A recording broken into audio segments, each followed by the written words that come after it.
Hello everyone, and welcome back to Crime Stories for Sleep.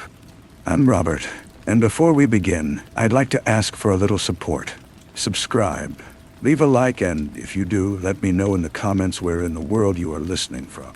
These may seem like small gestures, but they are essential to help the channel grow and allow me to keep bringing you these stories every night.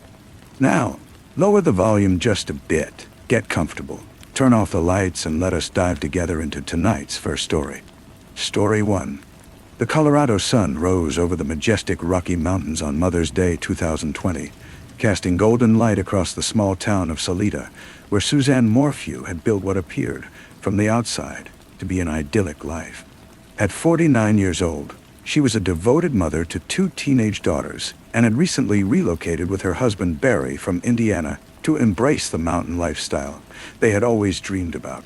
Their home near Maysville, nestled in Chaffee County's breathtaking landscape, seemed like the perfect place to start a new chapter. But beneath the surface of this picture-perfect existence, something had gone terribly wrong. That morning, Suzanne never came home from what was supposed to be a bike ride near her house. Her bicycle and helmet were discovered in a ravine off County Road 225. But investigators immediately sensed something was amiss. There were no skid marks, no signs of an accident, no blood at the scene. The bike appeared to have been deliberately placed there, staged to suggest a tragic mishap that had never occurred. When family members couldn't reach Suzanne, they reported her missing, and a massive search operation began across the rugged terrain of Chaffee County. Barry Morphew, Suzanne's husband of 26 years, seemed distraught. A week after her disappearance, he posted an emotional video on Facebook, pleading for her safe return. "However much they want, I will do whatever it takes to get you back," he told the camera, his voice breaking with what appeared to be genuine anguish. To the community and the nation watching this tragedy unfold, Barry looked like a heartbroken husband, desperate to find his missing wife. But investigators were already developing a very different picture of the Morphew marriage, one that would ultimately lead them to believe that Barry knew exactly where Suzanne was, because he had put her there himself. The investigation revealed that in the weeks and months leading up to Mother's Day 2020, Suzanne had been deeply unhappy. She had confided in close friends that her marriage was crumbling, that she felt trapped and controlled. She had even discussed plans to divorce Barry, documenting the problems in their relationship in private notes that painted a picture of a woman who had reached her breaking point. Days before she vanished, Suzanne sent Barry a text message that was both simple and devastating in its finality. "I'm done." Suzanne had also been carrying on an affair with a man who lived out of state. On the morning of May 9th, the day before she disappeared, 59 communications passed between Suzanne and her lover, text messages and phone calls that spoke of plans for a future together, a life free from the unhappiness she felt in her marriage. Barry would later tell investigators that his relationship with Suzanne was the best, but this claim was contradicted by nearly every piece of evidence investigators uncovered. Suzanne's own words, her confidences to friends, her affair, all of it pointed to a marriage in its death throes. So, the timeline of events on May 9th and 10th would become crucial to the investigation. Electronic evidence showed that at 3:25 a.m. on the morning of May 10th, the doors of Barry's truck were opened and closed repeatedly. An odd activity in the pre-dawn darkness. At 4:23 a.m., Suzanne's phone pinged for the last time. The cell phone has never been found. Barry had told investigators that he had left early that morning for a job site in Broomfield, Colorado, about 3 hours away, where he worked as a landscaper and construction contractor. He claimed he needed to prepare for a job that would begin the following day, but electronic evidence and security camera footage from various businesses told a different story. Instead of going directly to the job site, Barry drove around to various locations throughout the area, stopping at multiple trash cans and dumpsters where he discarded unknown items. He made only 2 brief visits to the actual job site he claimed he had gone there to prepare. When investigators began to dig deeper into Barry's activities, they discovered a pattern of behavior that suggested consciousness of guilt. They believed that Barry had killed Suzanne in their home, likely in the early morning hours of May 10th, and then spent the day methodically disposing of evidence. The repeated opening and closing of his truck doors at 3:25 a.m. suggested he had been loading something, possibly Suzanne's body, into his vehicle. His meandering route throughout the day, stopping to throw items into trash receptacles far from each other, indicated he was scattering evidence across a wide geographic area to make it difficult for investigators to piece together what had happened. Nearly a year after Suzanne's disappearance, in May 2021, Barry Morphew was arrested and charged with first-degree murder, tampering with physical evidence, tampering with a deceased human body, possession of a dangerous weapon, and attempted influence of a public servant. Despite the fact that Suzanne's body had not been found, prosecutors felt they had enough circumstantial evidence to prove that Barry had killed his wife. The arrest affidavit painted a chilling portrait of the crime. Prosecutors argued that Barry, unable to control Suzanne's determination to leave him, had resorted to what he had done his entire life as an avid hunter. He had hunted and controlled Suzanne just as he had hunted and controlled animals. The language was stark and damning, suggesting a cold, calculating murder by a man who saw his wife as property to be managed rather than a person with her own agency and desires. A critical piece of evidence emerged during the investigation. The presence of BAM, a compound injectable chemical immobilizer used for wildlife tranquilization, in Barry's possession. Prescription records showed that Barry had last purchased BAM in March 2018.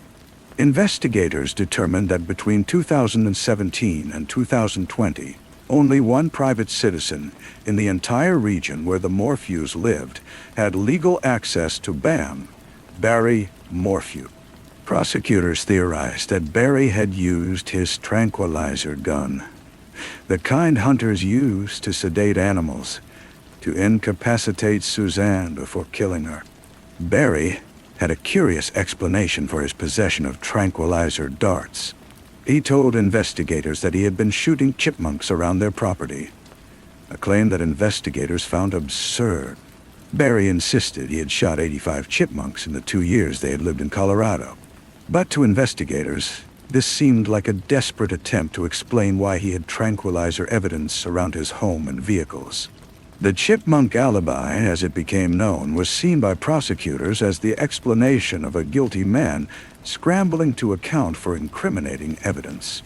As the case moved toward trial, Barry's defense attorneys mounted an aggressive campaign, arguing that prosecutors were manufacturing a murder case against an innocent man. In preliminary hearings, they pointed out weaknesses in the prosecution's case. Most notably, DNA from an unknown male, DNA that matched evidence from assault cases in Arizona and Illinois, had been found on the glove box of Suzanne's SUV. This suggested that perhaps someone else, a violent stranger, had been responsible for Suzanne's disappearance and presumed death. Judge Patrick Murphy, who presided over the preliminary hearing in 2022, was candid in his assessment.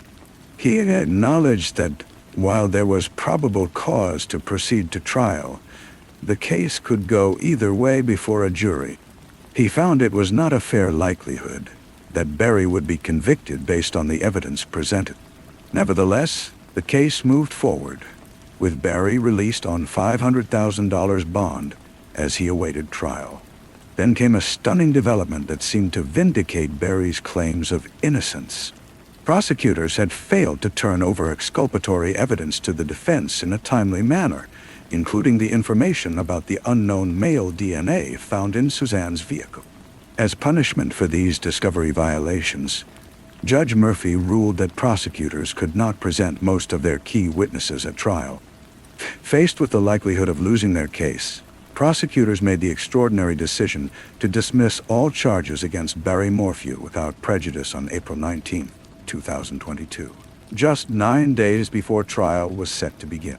Barry's defense attorney, Iris Ayton, was triumphant at the press conference following the dismissal. These charges were false from the beginning, she declared. The prosecution was manufacturing a murder case. They absolutely dismissed this case at this point because they knew they were going to lose this trial, and Mr. Morphew was going to be acquitted and exonerated. For the next year and a half, Barry Morphew was a free man, his reputation damaged, but his legal jeopardy seemingly over.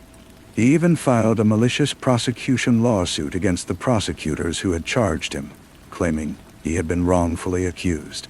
But the investigation had never truly stopped. On September 22, 2023, more than 3 years after Suzanne disappeared, Colorado Bureau of Investigation agents were conducting a search in a remote area near the town of Moffett in Saguache County, about 50 miles from the Morphew home. They were working on an unrelated case when they made a grim discovery: human remains in a shallow grave. On September 27, 2023, the El Paso County coroner positively identified the remains as Suzanne Morphew. The location where Suzanne's body was found, a desolate spot locals referred to as the Boneyard, was less than an hour south of the Morphew home. Her skeletal remains had been moved at least twice after death, suggesting that whoever killed her had relocated the body, perhaps in response to search efforts, or because the original burial site was too risky.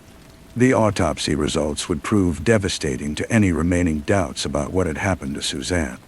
The El Paso County coroner determined that her death was a homicide. More significantly, testing of her bone marrow revealed the presence of BAM, the same animal tranquilizer that only Barry Morphew had legal access to in their region. The drugs found in her system were used to provide reversible analgesia, sedation, and immobilization in wildlife. Suzanne Morphew had been tranquilized like an animal before she was killed. On June 18, 2025, a grand jury returned an indictment charging Barry Morphew with first-degree murder of his wife. Barry was arrested the following day, and this time prosecutors had the physical evidence they had lacked in the first case. The presence of BAM in Suzanne's bone marrow, combined with the prescription records showing Barry was the only person in the area with access to the drug, created a direct link between Barry and the method of Suzanne's death. Barry Morphew maintained his innocence. His attorney, David Beller, issued a statement declaring, "Yet again, the government allows their predetermined conclusion to lead their search for evidence. Barry maintains his innocence. The case has not changed, and the outcome will not either." But the evidence told a different story. Prosecutors believe they now understand exactly what happened on Mother's Day 2020. Barry, unable to accept that Suzanne was leaving him, that she had found love with another man and was planning to divorce him, had decided that if he couldn't have her, no one would. Using his tranquilizer gun and the BAM he possessed as a hunter, he had sedated his wife, treating her like the deer and elk he hunted in the Colorado wilderness. Once she was incapacitated, he killed her. He then spent the day disposing of evidence, creating the fiction of a bike ride gone wrong, and burying her body in a remote location where he believed she would never be found. The staging of the bike was particularly cruel in its calculation. By making it appear that Suzanne had gone for a Mother's Day ride and simply vanished, Barry gave himself the opportunity to play the grieving husband, to post emotional videos pleading for her return, to accept the community's sympathy and support, all while knowing exactly where she was and what he had done to her. For Suzanne's family, her 2 daughters who had lost their mother on what should have been a day of celebration, her brother Andrew Mormon, who had organized search parties in the mountains looking for her, the discovery of her remains brought both closure and renewed anger. The woman they loved had died violently, betrayed by the man she had married, tranquilized and killed because she dared to seek happiness and freedom. As of September 2025, Barry Morphew was out on $3 million bail, monitored by GPS as he awaited trial on the charge of first-degree murder. The case that had seemed to collapse in 2022 had been resurrected by the discovery of Suzanne's body and the damning evidence contained in her bones. The BAM found in her bone marrow was a chemical signature that pointed directly to Barry, a piece of scientific evidence that was far more difficult to explain away than the circumstantial case prosecutors had built in 2021. The story of Suzanne and Barry Morphew is a tragedy that played out against the stunning backdrop of the Colorado Rockies, a landscape that represents freedom and natural beauty, but which concealed a dark secret for more than 3 years. It's a story about control and possessiveness, about a woman who tried to reclaim her life and autonomy, and about the man who allegedly decided that her desire for independence was an unforgivable betrayal worthy of death. It is also a story about the persistence of investigators who refused to give up, who continued to search for Suzanne even after the first case against Barry collapsed, and who finally found her in that shallow grave in a place called the Bonya. The discovery of her remains transformed the case from one built on circumstantial evidence and inference into one anchored by physical proof of how she died, and who had the means to kill her in exactly that way. As this case moves toward its next trial, the question is no longer whether Suzanne Morphew is dead or how she died. Her skeletal remains and the drugs found in her bone marrow have answered those questions. The question now is whether a jury will find that Barry Morphew, the husband who claimed to love her, the man who posted tearful videos begging for her return, was the same man who tranquilized her like a wild animal and ended her life on Mother's Day 2020. The evidence, from the early morning activity around his truck to his wandering route, disposing of items in trash cans across the region, to the BAM in Suzanne's bones, tells a story of calculated murder by a man who could not accept that his wife was leaving him. Whether that story will be enough to convince 12 jurors beyond a reasonable doubt remains to be seen. But for those who loved Suzanne Morphew, the truth of what happened to her seems painfully clear. Story 2. The autumn of 1992 should have been a season of contentment for Sarah Tokers. And at 39 years old, she lived in a beautiful home in Marietta, Georgia, in the comfortable embrace of Cobb County's affluent suburbs. She had 2 young sons, Ricky, age 6, and Mike, age 4, who filled her days with laughter and the chaotic joy that only small children can bring. To the casual observer, Sarah's life appeared to be everything a woman could want: a successful husband, a lovely home, financial security, and the precious gift of motherhood. But beneath this veneer of domestic perfection, Sarah Tokers was living in a nightmare that grew darker with each passing day. Her husband, Frederick William Tokers, known to everyone as Fred, was a respected figure in Atlanta's legal community. He had served as an Atlanta prosecutor and a traffic court judge before establishing his own law practice. With his accounting expertise and knowledge of offshore banking, Fred presented himself as a sophisticated attorney who understood the intricacies of finance and law. He moved through Atlanta's professional circles with confidence, his mild-mannered demeanor earning him trust and respect. But Fred Tokers was not the man he appeared to be. Behind closed doors, he was what prosecutors would later describe as a wolf in sheep's clothing. A man whose veneer of respectability concealed a sordid underworld existence. Fred Tokars had built a lucrative side business that had nothing to do with legitimate legal work. He used his expertise in accounting and offshore banking to launder millions of dollars in drug money for violent drug traffickers with connections stretching from Detroit to Los Angeles to Miami. The operation was sophisticated and deliberate. Fred had established offshore bank accounts in the Bahamas and had even obtained a Class B banking license for Montserrat. He worked with a partner, Eddie Lawrence, a construction businessman who became both his client and his accomplice. Together, they used Lawrence's construction business as a front, incorporating several shell companies designed to move dirty money through the financial system without leaving a paper trail. Fred had boasted to associates that he wasn't worried about the Internal Revenue Service because he intended to leave no trace of his crimes. For years, Sarah remained oblivious to her husband's criminal enterprises.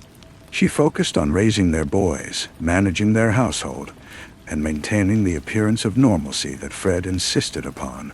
But gradually, cracks began to appear in the facade. Sarah started to notice things that didn't add up. Financial irregularities that couldn't be explained away with Fred's smooth talk and authoritative demeanor. At some point in 1992, Sarah made a discovery that would seal her fate. She found documents that revealed the truth about Fred's offshore bank accounts and his money laundering operations. The woman who had once loved and trusted her husband now saw him clearly for what he was.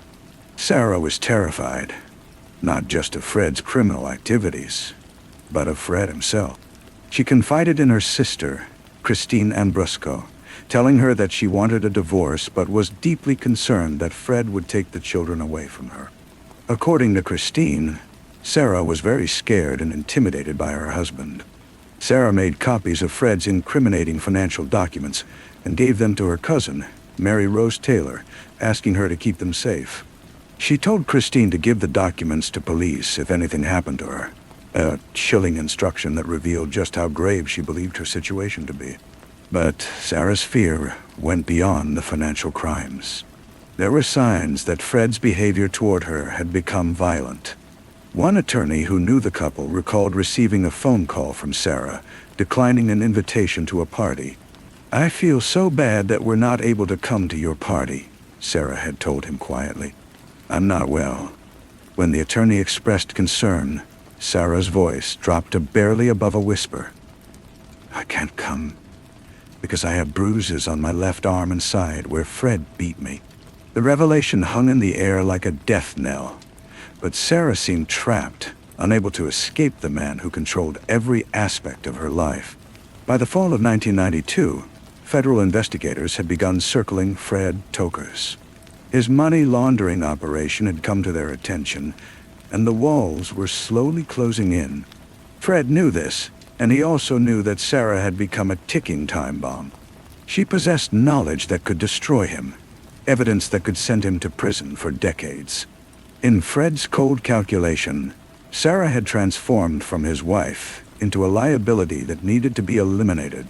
Fred approached Eddie Lawrence with a proposition that was as shocking as it was direct. Fred wanted Eddie to find someone to kill Sarah. Eddie initially tried to talk Fred out of it, suggesting that divorce would be a simpler solution, but Fred's response was chilling in its finality. "That's not going to do." Eddie Lawrence, already deeply entangled in Fred's criminal enterprise and facing his own legal troubles for writing fraudulent checks, felt he had no choice but to comply. He began searching for a hitman, asking around in Atlanta's criminal underworld, until he found Curtis Rower, a crack-addicted drifter who was desperate enough to kill a stranger for money. The plan was set for the Thanksgiving weekend of 1992. Fred had arranged for Sarah and the boys to travel to Florida for the holiday, a trip that would provide him with an alibi while giving Lawrence and Rower time to prepare. On the morning Sarah was scheduled to leave, Fred called Eddie Lawrence with instructions about a supposedly broken water heater at the house, though Lawrence declined the request. The real purpose of the call was to coordinate the timing of the murder. That afternoon, while Sarah and the boys were away enjoying what should have been a peaceful family holiday, Curtis Rower was preparing to take her life. The evening of November 29, 1992, was cool and dark as Sarah Tokers drove her white Toyota 4Runner along the familiar roads of Cobb County. She had just returned from Florida with Ricky and Mike, both boys tired from the long drive, but happy to be home. Sarah had even bought a Christmas tree during the trip, promising the children that they would decorate it together before the month ended. As she pulled into the driveway of their home around 7:00 that evening, Sarah had no way of knowing that Curtis Rower had been waiting inside the house for at least an hour. Eddie Lawrence had dropped Rower off at the Tokers' residence, equipped with a sawed-off shotgun and explicit instructions. kill a white female, approximately 40 years old. Lawrence then drove to a neighboring subdivision to wait, ready to pick up Rower after the deed was done. When Sarah opened the front door with her sons in tow, she found herself face to face with a stranger pointing a gun directly at her. The family dog, Jake, began barking frantically. Rower kicked the animal aside and forced Sarah and Ricky back toward the car. Mike, the youngest, was already half asleep, barely comprehending the nightmare unfolding around him. Rower climbed into the back seat behind Sarah, positioning himself next to the drowsy 4-year-old Mike. He pressed the gun to Sarah's head and ordered her to drive. Mike would later recall, with a clarity that defied his tender age, the terror of that moment, watching a stranger hold a weapon to his mother's head. Sarah, her voice trembling but steady, pleaded with her killer. "Just don't hurt me and my kids." It was a mother's desperate prayer, the only words she could summon in the face of incomprehensible violence. Rower forced her to drive away from the house, away from safety, toward a destination that would become her final resting place. After driving approximately half a mile down the dark road, the car pulled over. Sarah Tokars was shot from a distance of approximately 1 foot or less, an execution that took place in that car while her 2 small sons sat mere inches away, trapped in a moment of horror that would haunt them forever. The crack of the shotgun shattered the night. In the front passenger seat, 6-year-old Ricky Tokars watched his mother slump over the steering wheel, blood pouring from the catastrophic wound in her head. While most children his age would have been paralyzed by shock and terror, Ricky's mind snapped into a clarity born of pure survival instinct. He leaned across his mother's body and turned off the car's ignition. The killer fled into the darkness, running toward Eddie Lawrence's waiting vehicle. Ricky turned to his younger brother, Mike, and told him they had to go for help. Mike, looking at his mother's lifeless form, sensed something his brother couldn't yet articulate. Their mother was already gone. The 2 boys tumbled out of the blood-soaked vehicle and ran through the darkness. They pushed through bushes thick with thorns that tore at their skin, their own blood mixing with their mother's blood that still stained their clothes. They ran approximately 100 yards until they reached a nearby house, where they pounded on the door. 2 small boys covered in blood, their innocence shattered forever. The homeowners called 911, and within minutes, Cobb County Sheriff's deputies arrived at the scene. What officers found that night was a tableau of unimaginable brutality. Sarah Tokars sat slumped in the driver's seat of her 4Runner. Her blood and fragments of her skull and brain splattered throughout the interior of the vehicle. There was no shell casing, no discarded items, just the overwhelming evidence of a violent death.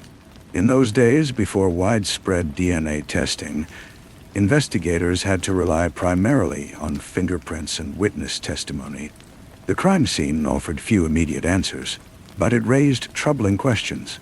Was this a random robbery gone wrong, an attempted assault that ended in murder? Or was there something more sinister at play?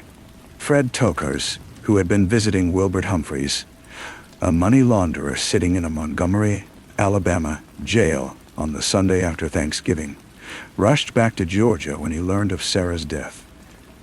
The timing of that jail visit would later strike investigators as suspicious. Tokars had driven all the way to Montgomery to have Humphrey sign some papers, a meeting that lasted only about 10 minutes and seemed strangely urgent. When Fred arrived at the hospital, he was informed that his wife was dead and his sons were safe. To those who watched him, Fred's grief seemed performative, lacking the raw anguish one would expect from a man who had just lost his wife. The investigation into Sarah's murder initially floundered. Without physical evidence or clear suspects, detectives had little to pursue. But Curtis Rower, high on crack cocaine in the days following the murder, couldn't keep his mouth shut. He bragged carelessly to several people that he had killed a woman, his drug-addled tongue wagging in strip clubs and crack houses across Atlanta. A parade of prostitutes, drug addicts, and other unsavory characters began coming forward with information. And eventually the trail led directly to Rower. When police arrested Curtis Rower and confronted him with the evidence, he confessed to shooting Sarah Tokers. But Rower insisted he wasn't the mastermind behind the murder. He named the man who had paid him $5,000 to kill a woman he'd never met: Eddie Lawrence. Lawrence was arrested the same day, but initially he refused to cooperate with investigators. Police, however, weren't convinced they had the full story. They dug deeper and discovered the connection between Eddie Lawrence and Fred Tokers, learning about their business partnerships and the legal representation Fred had provided to Eddie. For 8 long months after Sarah's murder, the investigation stalled as prosecutors worked to build their case. Then, in July 1993, Eddie Lawrence finally broke. Facing the prospect of spending the rest of his life in prison, he confessed the full truth. Fred Tokers had hired him to kill Sarah because she knew too much about his criminal activities. Lawrence couldn't bring himself to pull the trigger, so he hired Curtis Rower to do the killing for him. But it was Fred Tokers, the mild-mannered lawyer and former prosecutor, who had orchestrated the entire plot. On the Monday following Sarah's murder, while the investigation was still in its infancy, Sarah's cousin, Mary Rose Taylor, had contacted Sarah's sister, Christine, with a request. She asked Christine to find the documents that Sarah had given to Mary Rose for safekeeping. Christine went to her house, located the papers, made copies, and delivered them to police. The documents revealed Fred Tokers' offshore bank accounts in the Bahamas and his licensed bank in Montserrat, the financial architecture of his money laundering empire.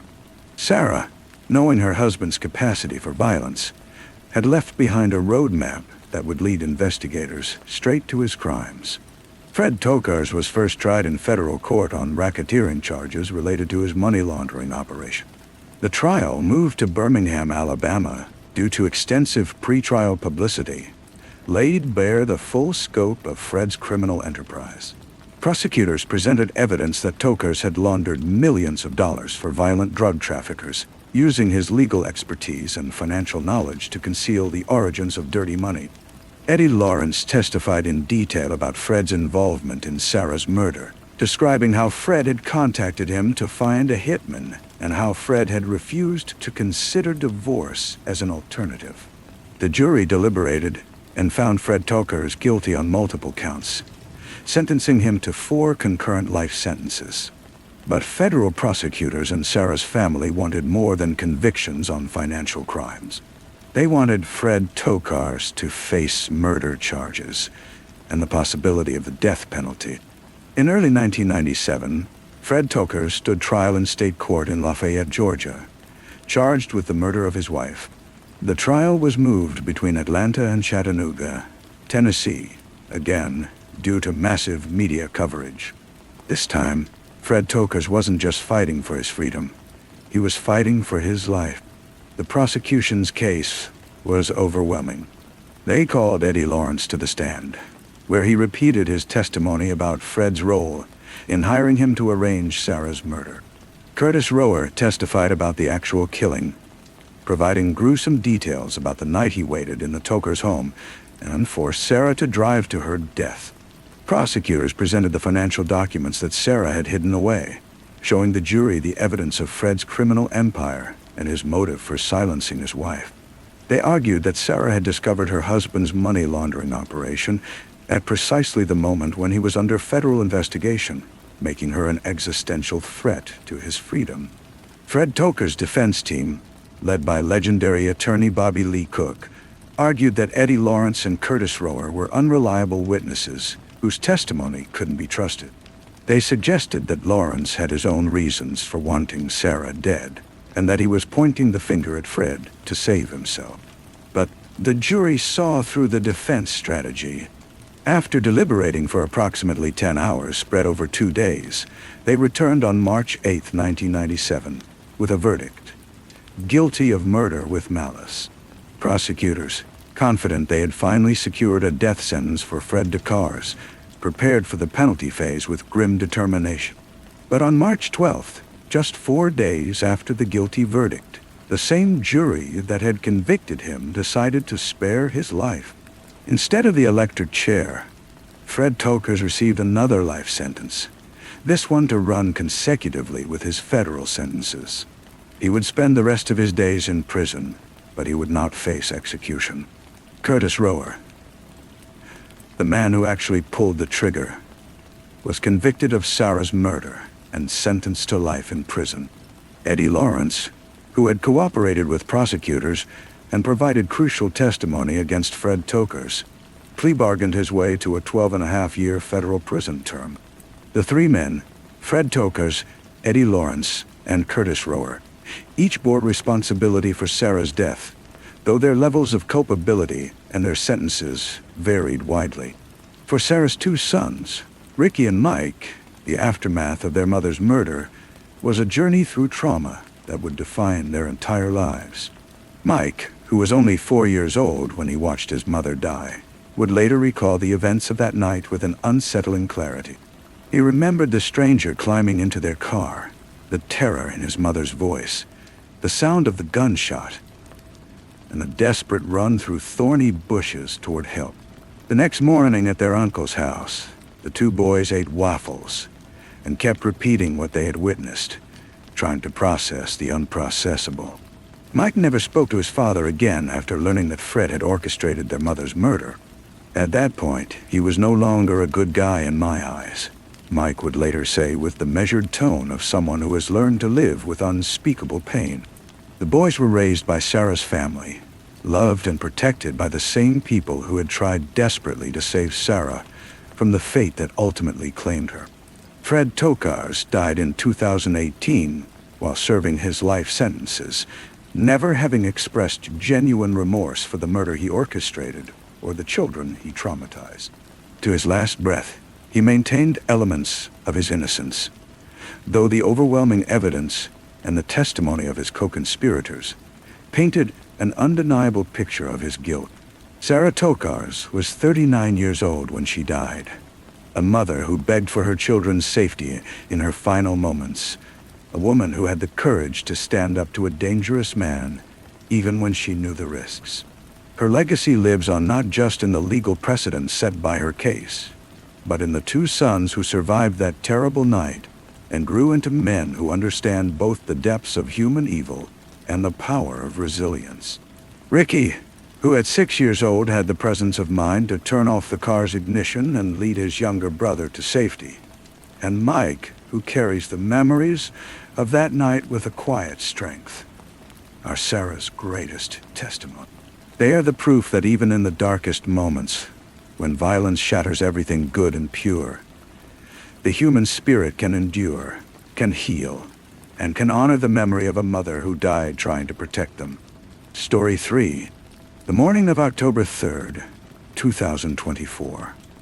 Began like countless others in the quiet neighborhood on Longwood Road in Columbia, South Carolina. Kathy Williams rose early, as was her habit, settling onto her front porch with her daily devotions, seeking solace and strength in the familiar rituals of faith. The sun climbed higher in the autumn sky, warming the air and illuminating the trees that lined the residential street. Inside the modest home, her son Zelig was awake, moving through the house with the quiet grace of someone trained in the art of movement. At 28 years old, Zelig Williams had already achieved what many performers only dream of in a lifetime. Standing as a dancer and choreographer of exceptional talent, he had graced some of Broadway's most prestigious stages, bringing characters to life with every precise step and fluid gesture. His Broadway debut had come in 2016 when he joined the revolutionary cast of Hamilton, the cultural phenomenon that had redefined American musical theater. For 2 years, he danced in the ensemble of Lin-Manuel Miranda's masterpiece, his body telling the story of America's founding through movement and rhythm. The experience had been transformative, opening doors that led to even greater opportunities. In 2019, Zelig had been selected to perform alongside Hugh Jackman on The Man, the music, the show world tour, a testament to his skill and professionalism. To dance beside one of entertainment's most beloved performers, traveling the globe and performing for thousands each night, represented validation of everything Zelig had worked towards since childhood. When he returned to New York, another milestone awaited. He became part of the original cast of MJ the Musical, the biographical show celebrating the life and artistry of Michael Jackson. In the production, Zelig performed not only as an ensemble dancer, but also portrayed Marlon Jackson, and even took on movements representing James Brown. The show had opened on February 1st, 2022, at the Neil Simon Theater, and Zelig had poured his heart into every performance. Yet behind this success story lay a deeper narrative of loss and resilience that defined who Zelig Williams truly was. He had grown up in Columbia, South Carolina, where dance had entered his life not as a casual hobby, but as a lifeline, a way to honor and remember those he had lost. In 2004, when Zelig was still young, tragedy had struck the Williams family with devastating force.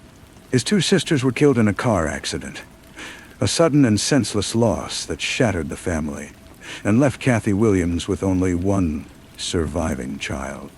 The grief had been unimaginable, the kind that changes the fundamental architecture of a family forever. For Zelig, dance became a way to keep his sisters alive, to carry them with him in every performance.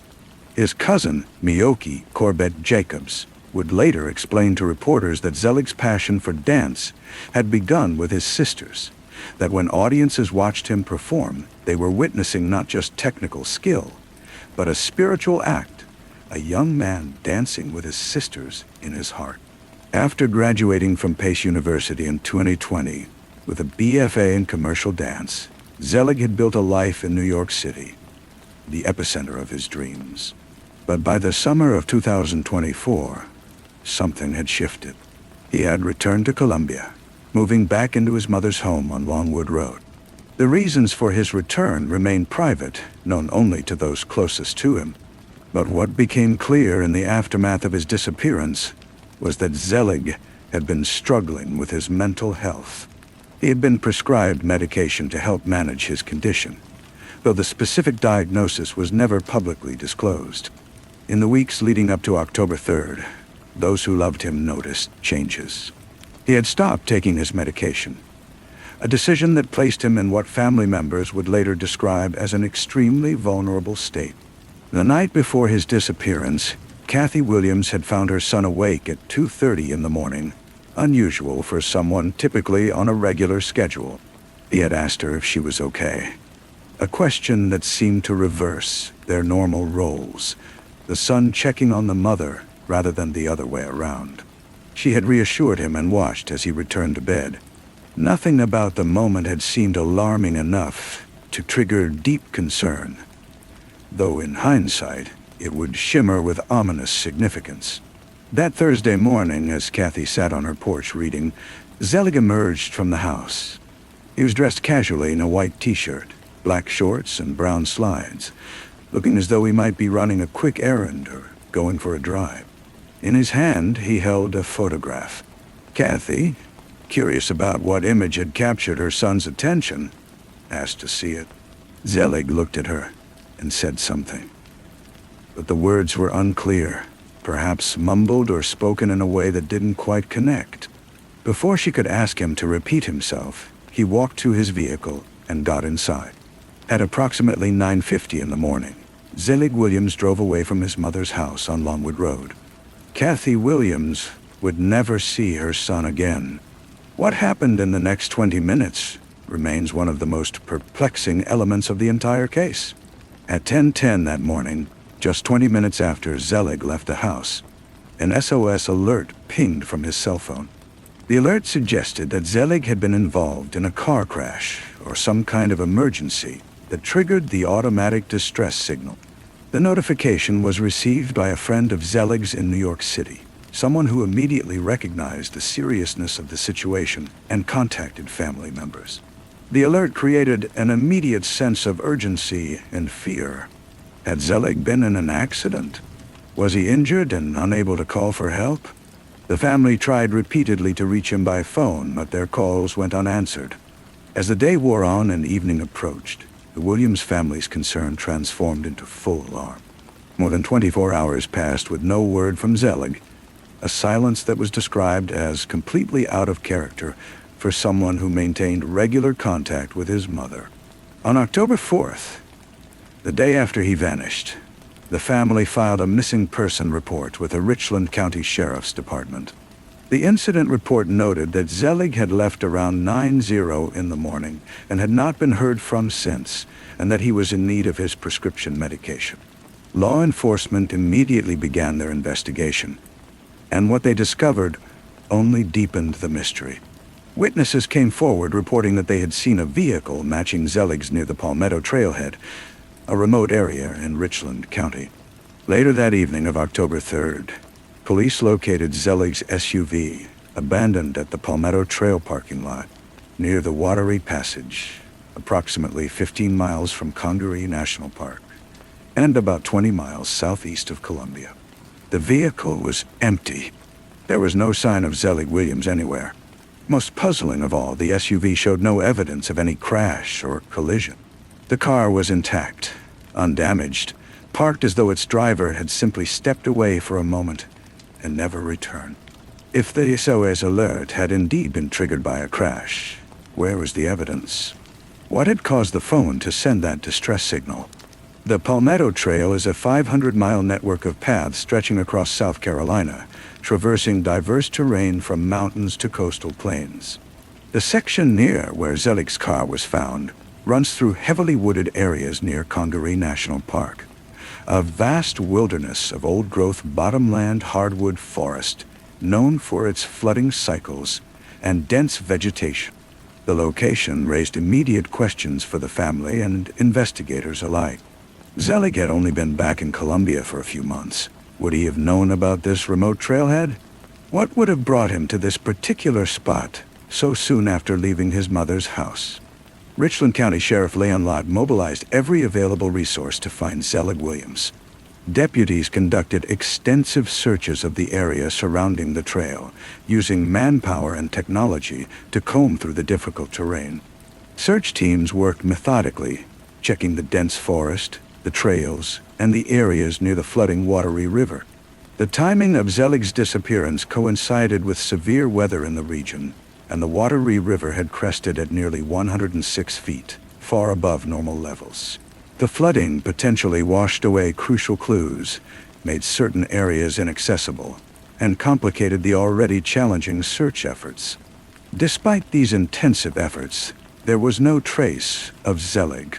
No clothing, no personal items, no indication of where he might have gone or what might have happened after he left his vehicle.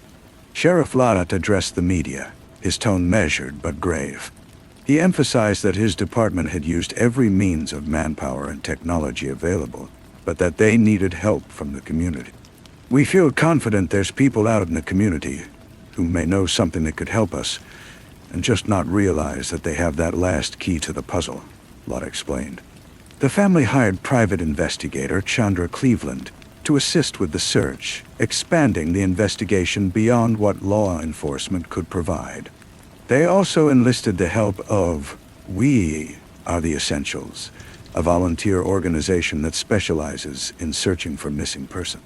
Volunteers scoured the wilderness, some arriving with boats to search the waterways near Congaree National Park. The family organized multiple search efforts, refusing to give up hope even as days turned into weeks without answers. On October 16th, just under 2 weeks after Zelig vanished, the family held a press conference at the Richland County Sheriff's Department that would prove to be one of the most emotionally devastating moments of the entire ordeal. Miyoki Corbett Jacobs, Zelig's cousin, addressed the assembled media with tears streaming down her face. She revealed the painful details of Zelig's mental health struggles, explaining that he had stopped taking his medication before his disappearance. That would put him in a situation that he would be very, very vulnerable, because he might appear to be in distress, or maybe even in a trance-like state, she said through her tears. The revelation painted a picture of a young man who might not have been in full control of his faculties, who might appear confused or disoriented to anyone who encountered him. Corbett Jacobs also emphasized her belief that foul play was involved. He didn't just wander off, she stated firmly. This is definitely a missing persons case with suspected foul play. She pointed to the strangeness of the vehicle's location, noting that Zelig had only been in Colombia for a few months, and likely wouldn't have known about the remote parking area or trailhead. The fact that the car showed no signs of an accident despite the SOS alert heightened the family's suspicions that something more sinister had occurred. But it was Kathy Williams's words that cut to the very heart of the matter. Sheriff Lott had intentionally structured the press conference so that Kathy would speak last, telling reporters to listen closely because her message would be the most impactful.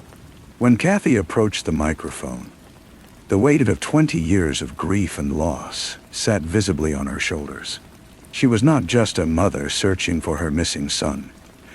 She was a woman who had already buried both her daughters, who had already endured the unthinkable, and who now faced the possibility of losing her last surviving child. "I just want Zelig to come home," she said, her voice breaking. "He's all I got." The words were simple, direct, and utterly devastating. In that moment, the world glimpsed the impossible burden this mother carried. The memory of her daughters, the absence of her son, and the terrible fear that she might be left completely alone.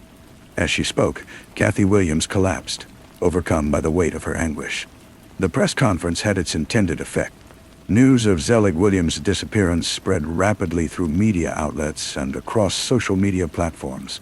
Hugh Jackman, the beloved actor who had worked closely with Zelig during the world tour in 2019, posted about the case on his Instagram story, using his massive platform to amplify the search. Jackman urged his followers to pay attention, to share Zelig's photograph, and to contact authorities with any information. The Broadway community rallied around the Williams family, sharing posts and keeping Zelig's name in the public consciousness.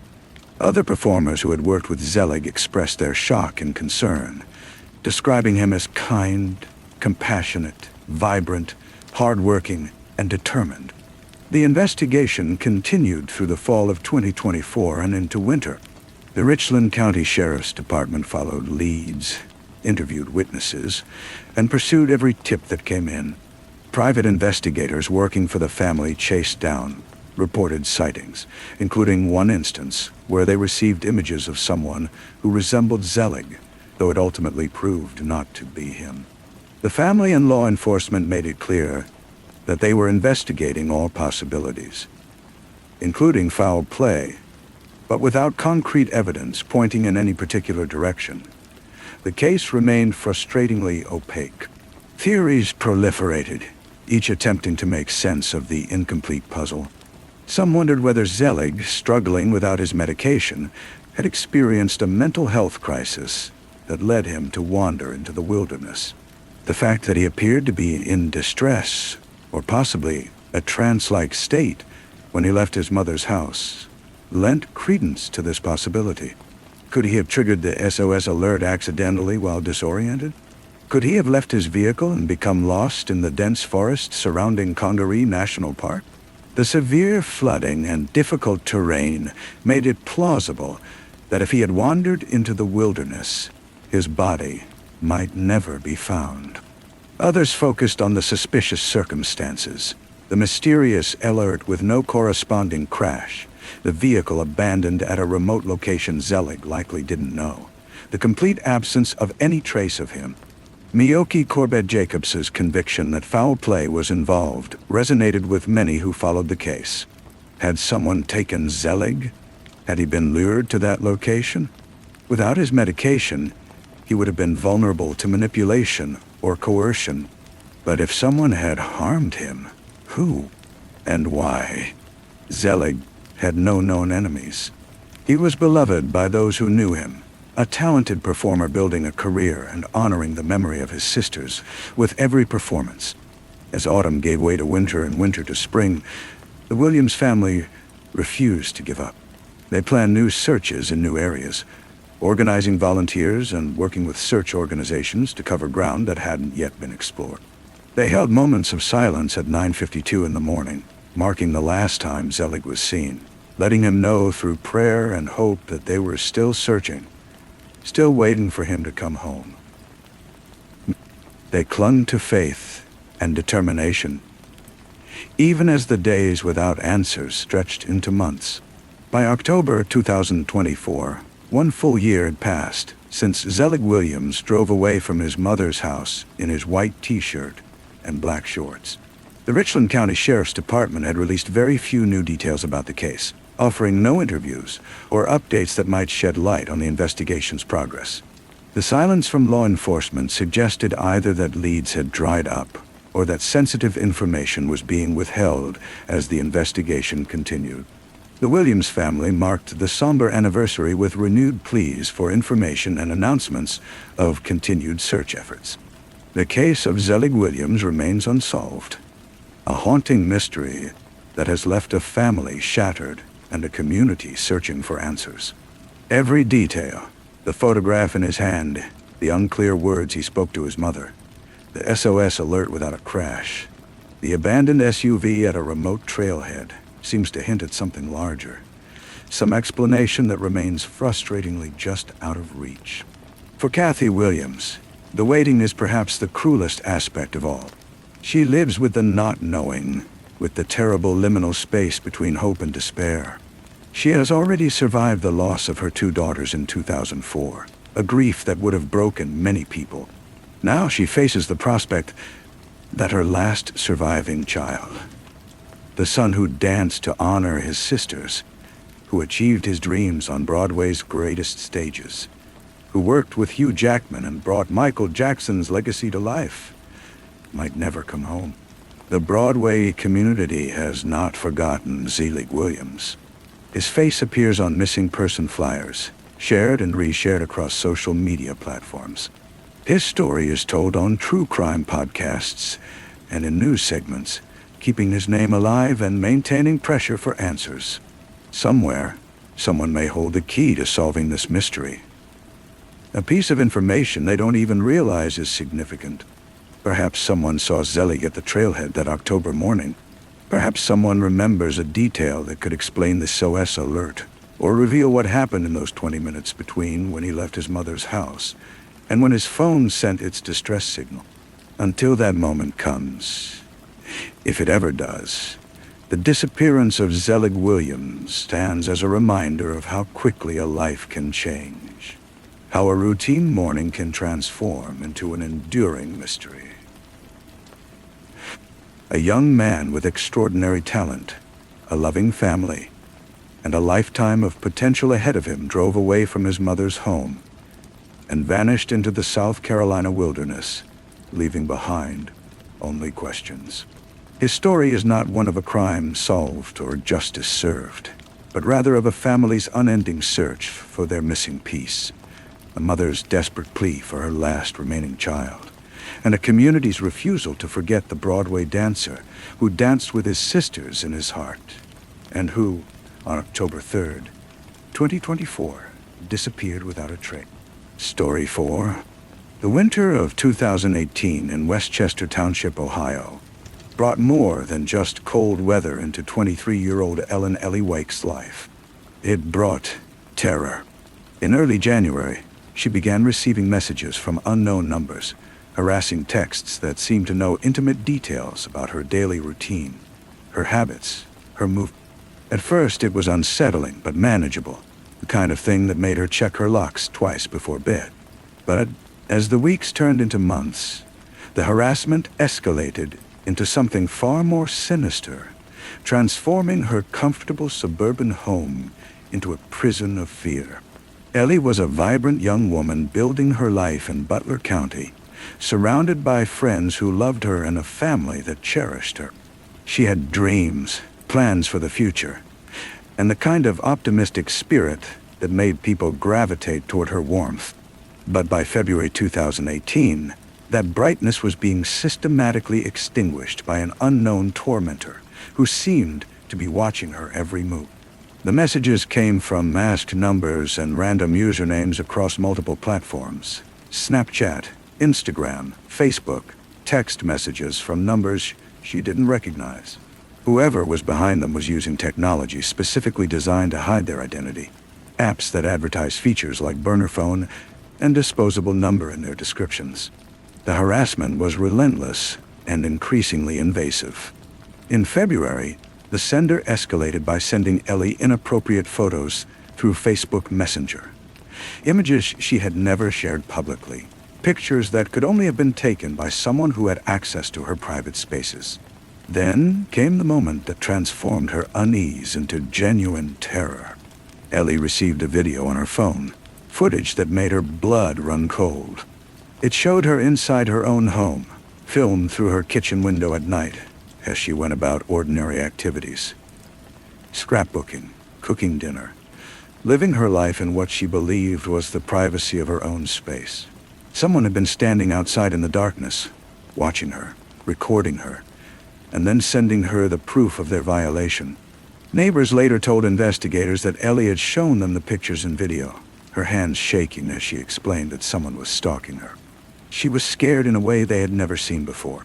When friends came to visit, she would immediately ask them if they had locked the door behind them. She stopped going outside at night. The carefree young woman who had once moved freely through her neighborhood now lived in a state of constant vigilance, always looking over her shoulder, always wondering if she was being watched.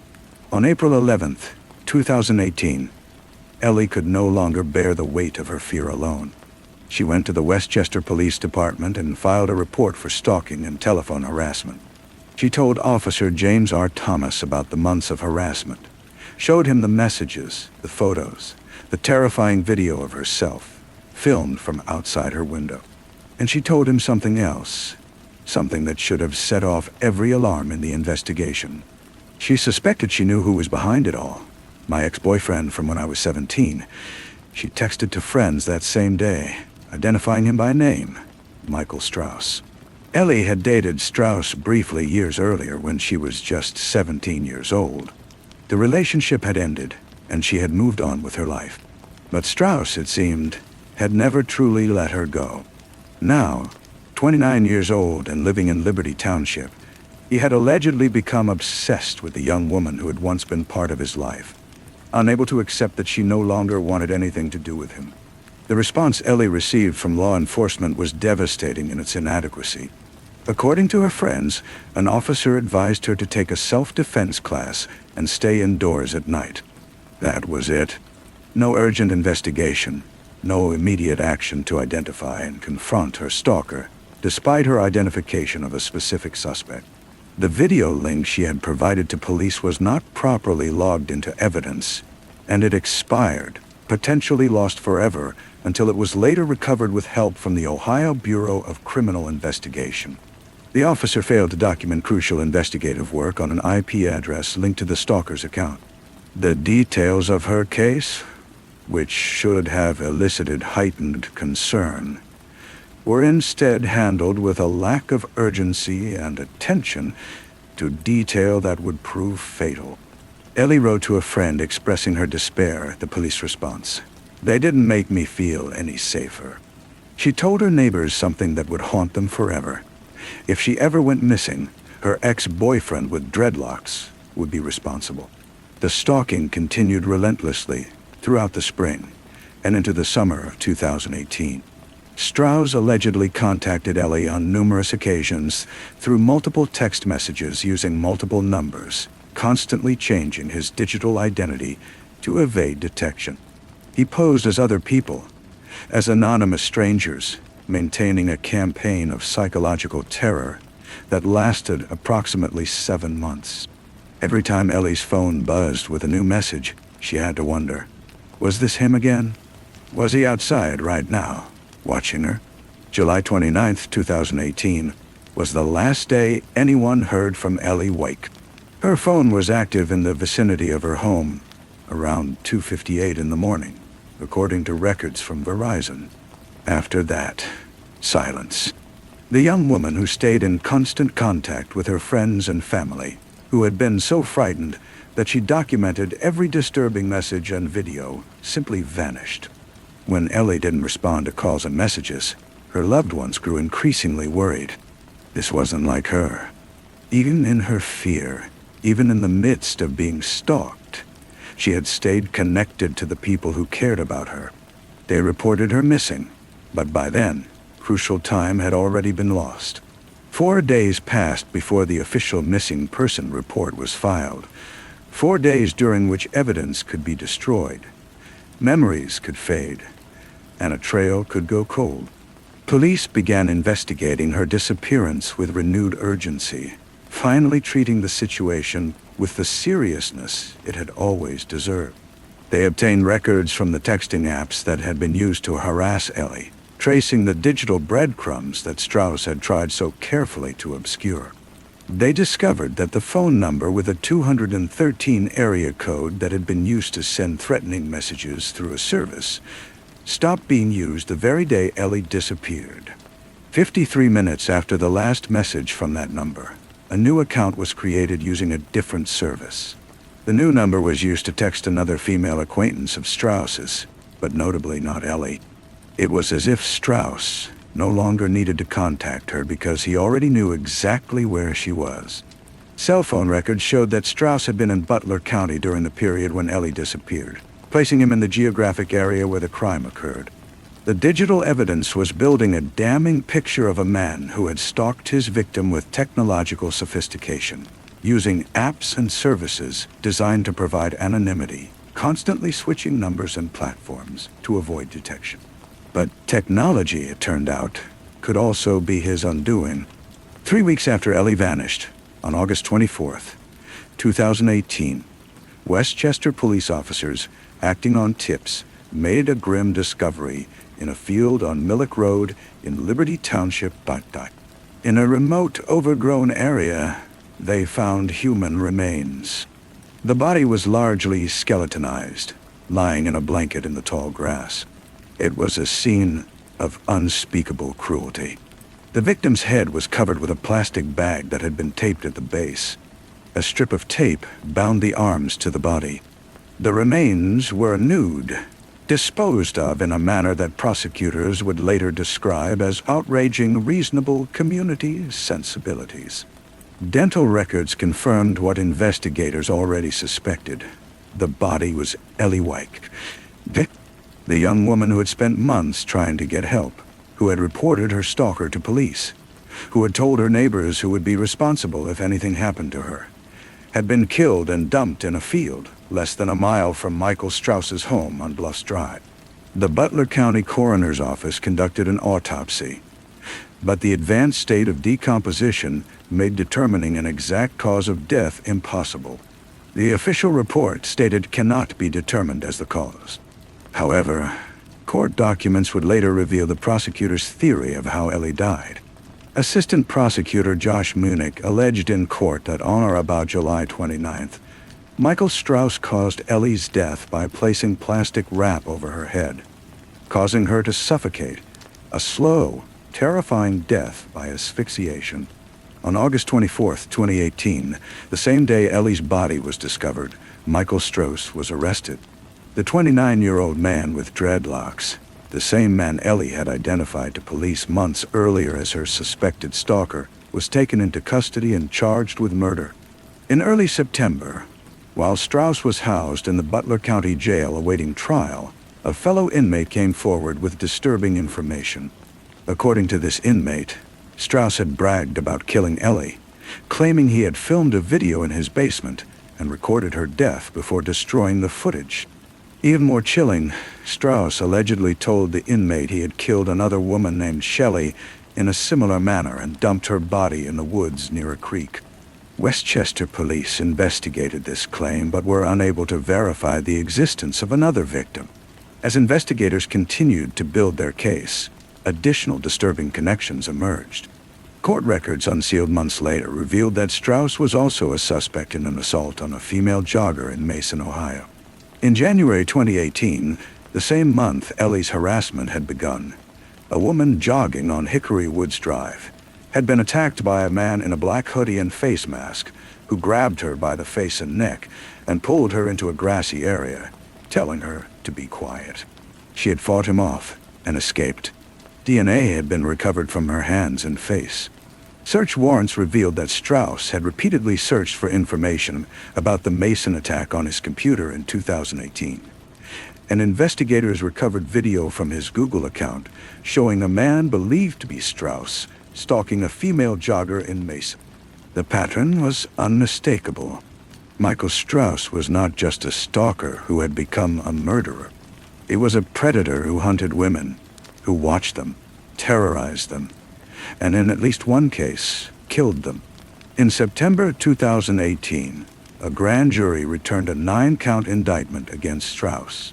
He was charged with aggravated murder, 3 counts of tampering with evidence, menacing by stalking, petty theft, abuse of a corpse, and gross abuse of a corpse. His bond was set at $4 million. The stalking charge covered an approximately 7-month period, beginning around January 1st and ending on July 29th. The entire nightmare that Ellie had endured from the first harassing message to her final moment. As the case moved toward trial, the evidence against Strauss became overwhelming. Prosecutors had compiled 88 pieces of evidence, 95 witnesses, and 633 pages of police reports. They had the digital trail from the burner phone apps. They had Ellie's own identification of Strauss as her stalker. They had the cell phone records placing him in the area when she disappeared. They had the proximity of her body to his home. They had his own admissions to fellow inmates. Facing the weight of this evidence, Strauss accepted a plea agreement. 6 of the initial 9 charges were dismissed, including tampering with evidence and theft. In exchange, he pleaded guilty to murder, menacing by stalking, and gross abuse of a corpse. On April 16, 2019, Michael Strauss stood before Butler County Common Pleas Judge Gregory Howard for sentencing day. He arrived in court with 2 black eyes, reportedly the result of an altercation at the jail. Ellie's mother, Tammy Wake, delivered a powerful victim impact statement, her voice breaking with grief and rage. She told the court that Strauss had admitted with his own breath to killing her daughter. She implored Judge Howard to sentence Strauss to the maximum time allowed under the law. Judge Howard obliged. He sentenced Michael Strauss to 17.5 years behind bars for stalking, murdering, and grossly abusing Ellie Wake's corpse, accounting for credit for time already served. Strauss would be eligible for parole in 2036, and again in 2041 if necessary. It was the maximum sentence the law allowed, but for Ellie's family and friends, no amount of time could ever be enough. The case raised painful questions about the failures that had allowed Ellie's murder to occur. Officer James R. Thomas, who had handled Ellie's initial stalking report in April 2018, was fired from the Westchester Police Department in June 2019 for inferior work in the investigation. The internal investigation found that Thomas had missed critical opportunities to identify Strauss as the stalker and had failed to act with the urgency that the details of the case should have elicited. He had neglected to log crucial evidence, failed to document investigative work, and did not ensure the safety of the victim. The investigation concluded that his lack of attention to detail had potentially cost Ellie her life. Ellie's friends spoke publicly about their frustration and grief. She lived in absolute terror for months, and they did nothing, said friend Hannah Buchanan. The sentiment was shared by everyone who had known Ellie and witnessed her fear. She had done everything right. She had reported the harassment, identified her stalker, provided evidence, and yet the system had failed her in the most fundamental way possible. Instead of protection and urgent investigation, she had been told to take a self-defense class and stay inside at night. The story of Ellie Wake is a tragedy that speaks to the deadly consequences of not taking stalking seriously, of not responding with urgency when a victim identifies their tormentor, of treating harassment as a nuisance rather than the precursor to violence it so often becomes. For 7 months, Ellie lived in a state of escalating terror, watching her stalker grow bolder, feeling the walls close in around her. As the messages became more graphic, the surveillance more invasive, the threat more imminent, She reached out for help and was told to defend herself. She named her attacker, and nothing was done. On July 29, 2018, the man she had feared for months finally came for her. In the darkness of the early morning hours, when her phone last pinged near her home at 2:58 a.m., Michael Strauss allegedly ended Ellie's life by suffocating her with plastic wrap. He then wrapped her nude body in a blanket, bound her with duct tape, covered her head with a plastic bag taped to the base, and dumped her in a field near his home, like she was nothing more than refused to be discarded. For 3 weeks, as summer blazed across Ohio, Ellie lay in that field while her loved ones searched desperately for answers. Her remains decomposed under the sun until police, finally acting on tips, found her less than a mile from where her killer lived. The young woman who had been so afraid, who had known exactly who was terrorizing her, who had tried so hard to get someone to listen and help, was gone. Ellie Weich's case serves as a haunting reminder that stalking is not a crime to be minimized or delayed in investigation. It is often the prelude to murder, a pattern of escalating obsession and control that culminates in violence. Technology has given stalkers new tools to terrorize their victims while hiding their identities, using burner phone apps and disposable numbers to maintain their campaigns of harassment. But as Ellie's case also demonstrates, technology leaves digital fingerprints that can ultimately lead to justice, even if that justice comes too late for the victim. Today, Michael Strauss sits in prison where he will remain for decades. But Ellie Weich, the bright 23-year-old with her whole life ahead of her, exists only in the memories of those who loved her, and in the cautionary tale of a system that failed to protect her when she needed it most. Her voice, silenced by plastic wrap in the early morning hours of a summer day, echoes still in the question she never got to ask. Why wasn't identifying my stalker enough to save me? Story 5. The Arizona summer heat had begun to settle over Tempe on the evening of June 14th, 2013. But inside the apartment near West 5th Street and South Hardy Drive, the air was electric with celebration. 19-year-old Adrienne Salinas and her roommates had opened their home to friends for a birthday party, the kind of gathering that marks the carefree chapter between adolescence and true adulthood. Music played, conversations flowed, and for a while, everything seemed perfect in the way that only a summer night with good friends can be. Adrienne, a slender young woman with a warm smile and dreams of becoming a journalist, moved through the party with her characteristic grace, greeting guests and ensuring everyone felt welcome. She had no way of knowing that this celebration would be the last time most of her friends would ever see her alive, that within hours she would vanish into the darkness, leaving behind only questions that would haunt a community for more than a decade. Adrienne Celeste Salinas was in many ways an ordinary 19-year-old navigating the exciting and sometimes turbulent waters of young adulthood. She was a student at Gateway Community College in Phoenix, working toward her education with determination and focus. Her father, Rick Salinas, described her as intelligent, responsible, and motivated, someone who loved curling up with a good book or losing herself in movies. She was feminine and frail, he would later say, like a little flower. His baby girl who didn't deserve what would happen to her. Adrienne was particularly close to her younger brother, the two of them inseparable in the way that siblings who genuinely like each other tend to be. Despite her youth, Adrienne had already faced significant health challenges, having recently recovered from 2 major surgeries related to valley fever, a fungal infection common in the desert Southwest. But she was resilient, pushing forward with her life and her plans, eager to build her future.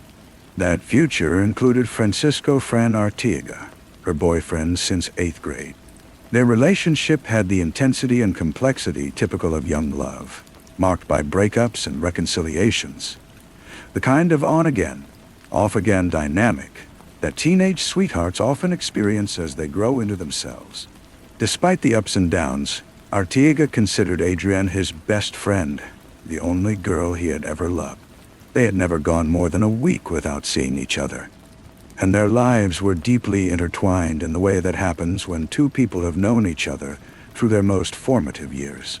But as the party continued into the early morning hours of June 15th, tensions between Adrienne and Francisco began to surface. Around 2:30 in the morning, Adrienne became upset, bothered by the attention her boyfriend was showing to other women at the party. Her roommate, Shani Dugan, noticed the change in Adrienne's demeanor, the way her mood shifted from celebratory to troubled. The argument between the young couple escalated, and Francisco suggested they leave the party to talk privately at his apartment in Scottsdale. Adrienne agreed, and they drove through the quiet streets to his place, where they continued their discussion. But reconciliation proved elusive that night, and Adrienne told Francisco she didn't want to sleep at his apartment. Around 3:30 in the morning, Francisco drove his girlfriend back to her apartment, dropped her off, and watched her disappear inside. It was the last time he would ever see her. Back at the apartment, the party was winding down, but guests still occupied Adrienne's room, making it impossible for her to retreat to her own space. She spoke briefly with her roommates, and then, around 4:00 in the morning, she made a decision that would prove fateful. One of her roommates saw her leave the apartment again, this time carrying an overnight bag, clearly intending to return to Francisco's place despite their earlier argument. Perhaps she wanted to make things right, to apologize or hear an apology, to salvage what had been a difficult night.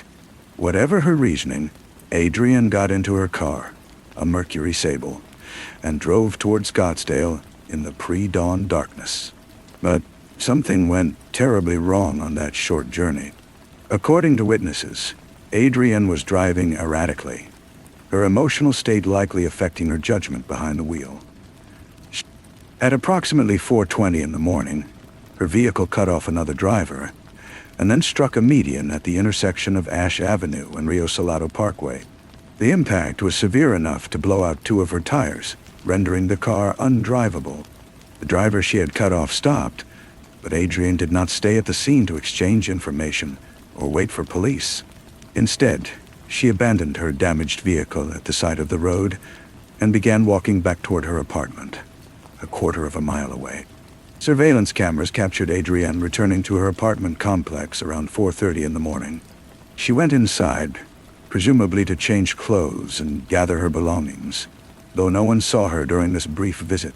During this window of time, between 4:00 and 5:00 in the morning, Adrienne's phone records reveal a desperate pattern of communication. She called her boyfriend, Francisco Arteaga, 32 times, 32 attempts to reach him, to explain what had happened, to ask for help, perhaps to simply hear his voice. He did not answer, likely asleep after the long night. Finally, at approximately 5:00 in the morning, Adrienne called a cab company, requesting a ride to Scottsdale. She told the driver to pick her up at a convenience store near her apartment on Hardy Drive. What happened next remains one of the most haunting mysteries in Arizona criminal history.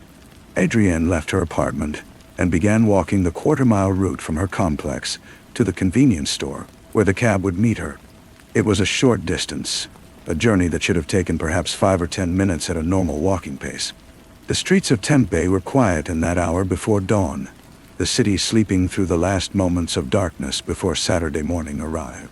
When the cab driver reached the designated pickup location, he waited, growing increasingly puzzled as minutes passed with no sign of his passenger. He attempted to call Adrienne's phone, but the calls went straight to voicemail. At 5:07 in the morning, just 14 minutes after the initial call to the cab company, Adrienne's phone shut off. The driver waited a while longer before finally leaving without her, likely assuming he had been stood up.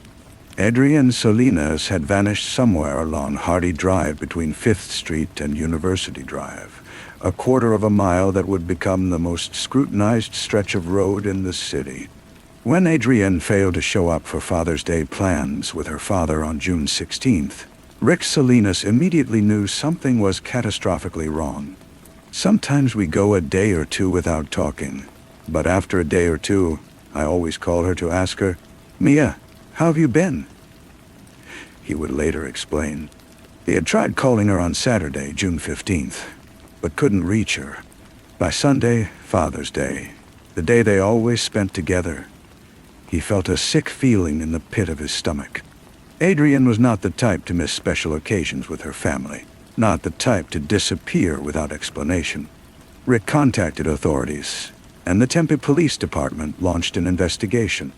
The discovery of Adrienne's abandoned Mercury, Sable just blocks from her apartment, with 2 flat tires, confirmed that something terrible had happened. Law enforcement began piecing together the timeline of her movements that early morning, reviewing surveillance footage, interviewing witnesses, and tracking her phone records. Francisco Ortega cooperated fully with investigators, devastated by his girlfriend's disappearance, and the knowledge that their argument had set in motion the events of that night. Police cleared him as a person of interest early in the investigation, determining he had been at his apartment during the critical hours when Adrienne vanished. The cab driver was similarly cleared. The search for Adrienne intensified, becoming one of the largest missing person investigations in Tempe's history. More than 100 officers canvassed the neighborhood where she was last seen, knocking on doors, searching dumpsters and vacant lots, following every possible lead. The FBI joined the investigation, adding their resources and expertise to the effort.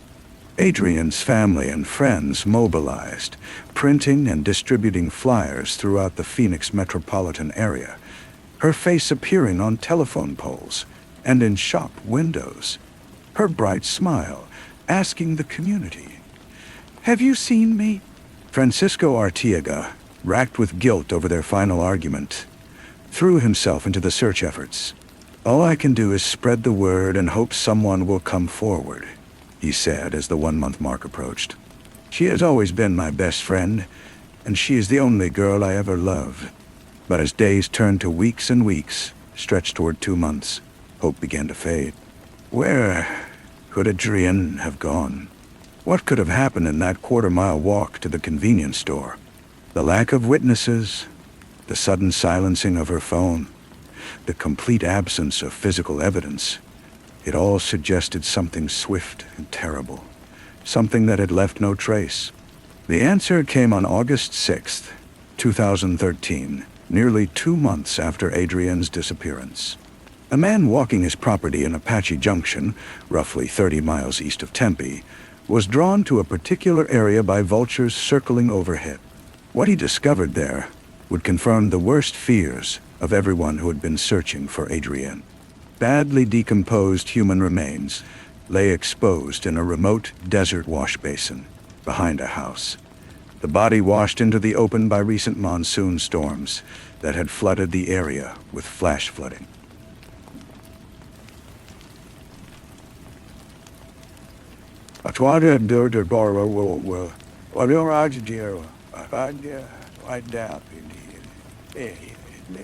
The remains were skeletal. The decomposition advanced to the point where immediate identification was impossible. But the physical characteristics, the height, the weight, the gender, all matched Adrienne Salinas. Tempe Police Sergeant Michael Pooley told reporters that investigators believed the body had been dumped in another location and later washed downstream during the heavy rains. "We don't believe the body was dumped there," Pooley emphasized, referring to where the remains were found. The discovery location was simply where the waters had carried her, not where she had been killed or initially hidden. Dozens of law enforcement officers descended on the area, walking in careful lines an arm's length apart, using shovels to search under sand and dirt that had washed over the landscape during the storms. They returned multiple times to search an ever-expanding perimeter, hoping to find evidence that might have been scattered by the flooding. DNA testing soon confirmed what everyone already suspected. The remains were those of Adrienne Salinas. She had been murdered, though the advanced state of decomposition made it impossible to determine a precise cause of death. The missing person case officially became a homicide investigation. The revelation devastated Rick Salinas and his family, who had clung to hope even as the odds grew longer with each passing day. The young woman who had been like a little flower, who loved movies and books, who was inseparable from her younger brother, who dreamed of becoming a journalist. She was gone, taken by someone who had encountered her during that quarter-mile walk in the pre-dawn darkness. But who and why? Despite the exhaustive investigation, despite the hundreds of hours of police work and the FBI's involvement, no arrests were made. The case that had gripped the community began to cool, the leads drying up, the evidence trail ending in frustrating dead ends. Years passed, and still no one was charged with Adrienne's murder. Her case joined the tragic ranks of unsolved homicides, the kind that haunt investigators and families alike. The questions that keep people awake at night, wondering what happened and who is responsible. In 2017, 4 years after her death, the Tempe police acknowledged that her case remained unsolved. By 2019, 6 years had passed without justice, without answers, without closure for the Salinas family. Francisco Arteaga, who had sent Adrienne that last text message reading "I'm coming over," who had been the last known person to see her alive when he dropped her off at her apartment, carried the weight of their final argument for the rest of his life. The FBI eventually increased the reward for information about Adrienne's murder to $20,000, hoping that financial incentive might motivate someone with knowledge to come forward. In June 2025, more than 12 years after her death, the Bureau made Adrienne's case their case of the week, using social media and public appeals to generate renewed interest. A representative from the Tempe Police Department stated, "The Tempe Police Department is dedicated to seeking justice in all cold case investigations, including the heartbreaking case of Adrienne Salinas." The spokesperson added, "Currently, there are no fresh developments or active leads to report. Nevertheless, our investigators are committed to pursuing any information received." The mystery of what happened during that quarter-mile walk continues to haunt everyone who has studied the case. Did someone offer Adrienne a ride? Perhaps someone she knew, or someone who seemed trustworthy in that vulnerable moment when she was stranded without her car? Did a predator simply happen to be prowling the streets of Tempe that morning, encountering Adrienne by terrible chance? Why did her phone shut off at 5/7 just 14 minutes after she called the cab? Was the battery dead after a night of partying and 32 calls to her boyfriend? Or did someone deliberately power it down? How did she end up 30 miles away in Apache Junction, in a location so remote that her body wasn't discovered for nearly 2 months? Adrienne Salinas' story is a stark reminder of how quickly a life can change, how a series of small decisions, to attend a party, to argue with a boyfriend, to drive while upset, to walk alone in the early morning hours, can cascade into tragedy. It is a reminder that danger can lurk anywhere, even in a college town like Tempe, even on a short walk that should have been safe. And it is a reminder of the profound pain that unsolved cases inflict, not just on immediate family members, but on entire communities that are left wondering if a killer walks among them. Rick Salinas lost his daughter, his baby girl, on a morning when he should have been preparing to celebrate Father's Day with her. Instead, he has spent more than a decade seeking answers, advocating for justice, keeping Adrienne's memory alive in hopes that someone, somewhere, knows something that could finally bring closure. Her younger brother lost the sister who had been inseparable from him. Francisco Arteaga lost his first love, his best friend, and carries the eternal what-if of their final argument. Her roommates, who saw her walk out of their apartment with an overnight bag at 4:00 in the morning, live with the knowledge that they were among the last people to see her alive. Somewhere, someone knows what happened to Adrienne Sal. Inez during those missing minutes between when she left her apartment and when she was supposed to meet the cab. Someone knows why a vibrant 19-year-old woman with dreams of journalism and a lifetime ahead of her ended up murdered and left in the desert. Until that person comes forward, until investigators can finally piece together those missing moments, Adrienne's case remains what it has been for more than 12 years. an unsolved mystery, a family's unhealed wound, and a community's unanswered question. The quarter mile that Adrienne walked on that June morning in 2013 remains the longest and most tragic distance she would ever travel. A journey from which she never returned, taking with her the answers that so many desperately seek. Story 6. The California sun beat down mercilessly on the winding roads of Orange County that spring of 2013, casting long shadows across the apartment complex where Maribel Ramos had built her new life. At 36 years old, she was on the cusp of something extraordinary, a transformation years in the making. After serving 8 years in the United States Army, including 2 grueling combat tours in Iraq as an airborne paratrooper, Maribel had traded her military fatigues for textbooks and lecture halls. She was just weeks away from walking across the stage at California State University, Fullerton, to receive her bachelor's degree in criminal justice, a fitting capstone to a life dedicated to service and justice. Maribel was the kind of person who left an impression on everyone she met. Her presence on campus was magnetic, her commitment to fellow veterans unwavering. She had become a beloved figure at Cal State Fullerton, not just another face in the crowded lecture halls, but a role model who inspired students, faculty, and staff alike. Her military background gave her a unique perspective on criminal justice, and she threw herself into advocacy work, speaking up for student veterans who struggled to transition from combat zones to college campuses. She had even been scheduled to attend a special lunch at KPCC radio station to discuss student veteran issues the week of her graduation. Everything Maribel touched seemed to carry the weight of purpose and meaning. But beneath the surface of her successful academic life, something dark was brewing in the apartment she shared with her roommate, Kwang Chol Shi Joy, known to everyone simply as KC. The two had lived together for 18 months, an arrangement that had started innocuously enough, but had gradually curdled into something uncomfortable and unsettling. KC Joy was 54 years old, a martial arts expert who had recently fallen on hard times. He had lost his job, totaled his car, and found himself spiraling into a crisis that seemed to consume him day by day.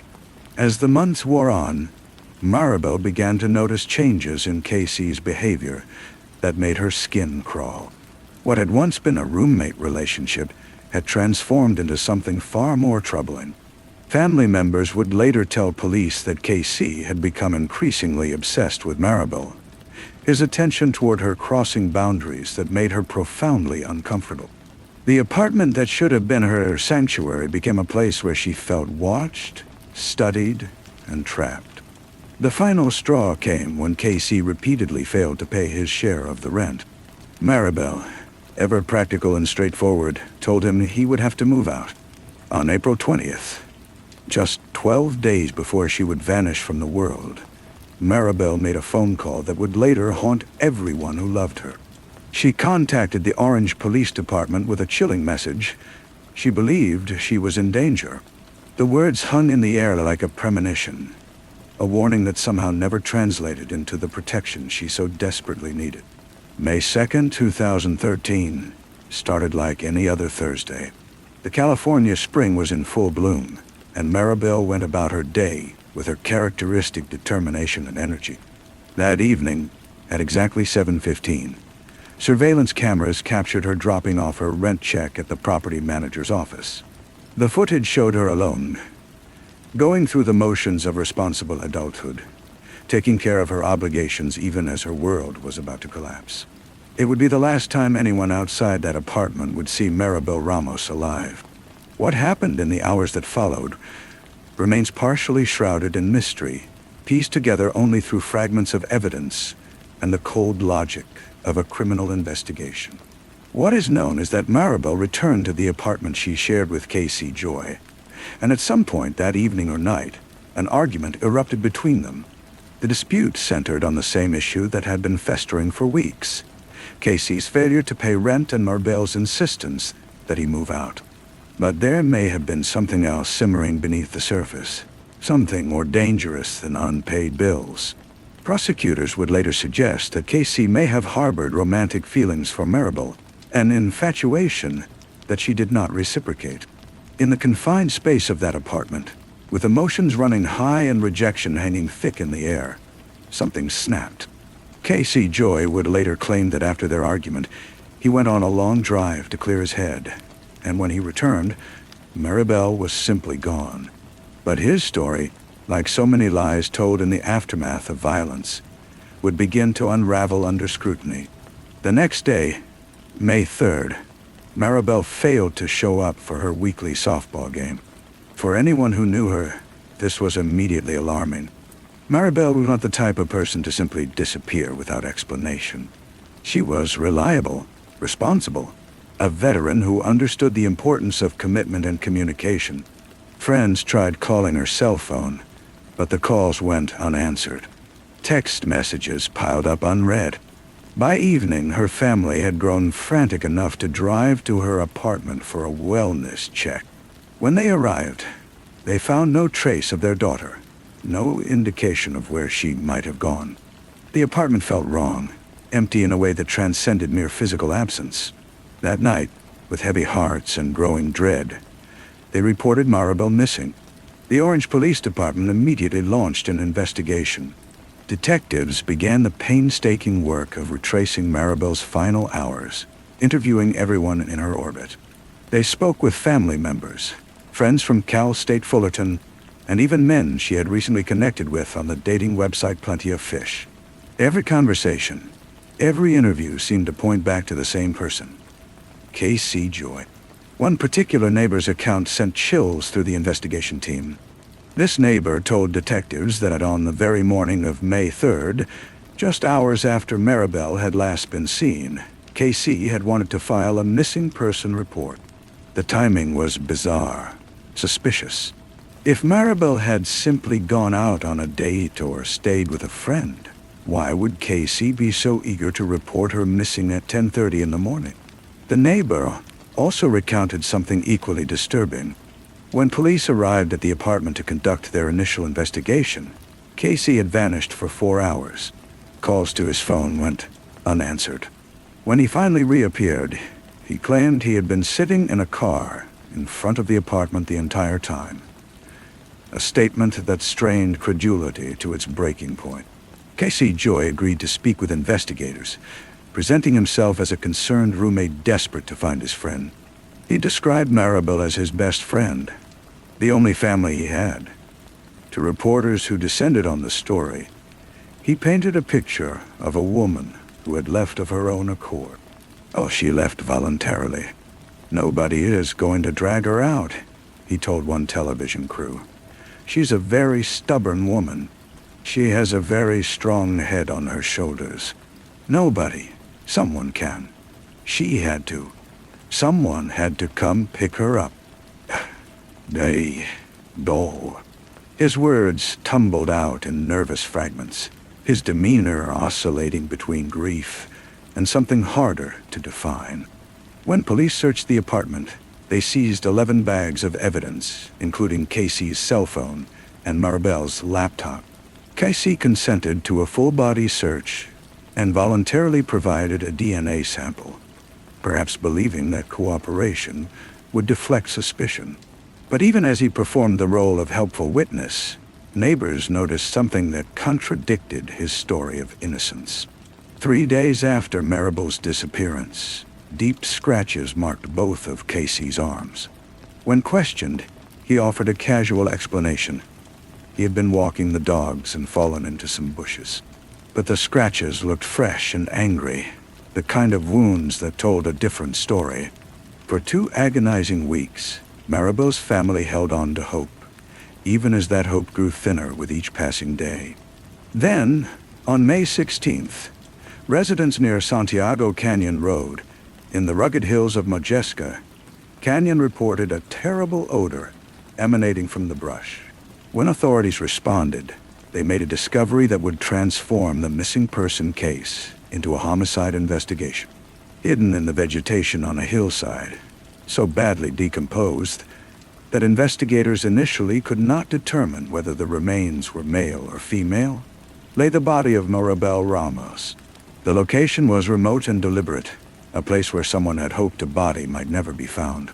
The remains were in such an advanced state of decomposition that medical examiners would never be able to determine Maribel's exact cause of death, a frustrating reality that would complicate the eventual prosecution.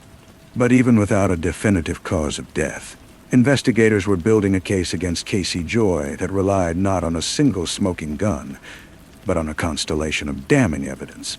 On May 17th, the day after Maribel's body was identified, detectives arrested Casey Joy on suspicion of murder. He was booked into Orange County Jail with bail set at $1 million matter. At a vigil held for Maribel in the days before the arrest, Casey had told a reporter, "I'm the roommate that everybody thinks had something to do with this, so it makes me uncomfortable." The discomfort he expressed would soon become permanent confinement. As the case moved toward trial, prosecutors began assembling the pieces of their narrative. The scratches on Casey's arms became particularly significant when investigators noted the presence of barbed wire fencing in the area of Santiago Canyon, where Maribel's body was discovered. Police photographs taken shortly after the murder showed the marks clearly, contradicting Casey's explanation about bushes and dogs. But perhaps the most chilling evidence came from Casey Joy's own computer. In the days after Maribel's disappearance, as her family frantically searched and her friends held prayer vigils, Casey had been conducting Google searches that revealed the dark calculations of a guilty mind. He had typed into his search bar the question, "How long does it take a human body to decay?" Even more damning, his Google Maps search history showed that he had virtually driven through the exact location where Maribel's body would later be found. It was, as prosecutor Scott Simmons would later tell the jury, a virtual drive-by of the dump site. The Google Maps search performed by Casey Joy led detectives directly to the location of Maribel's remains. When Casey Joy's trial began in the summer of 2014, more than a year after Maribel's death, the courtroom became a stage for competing narratives. Even Casey's own defense attorney acknowledged that Maribel had died in the apartment, but insisted that Casey had not killed her. Instead, the defense argued that Casey was guilty only of improperly disposing of her body.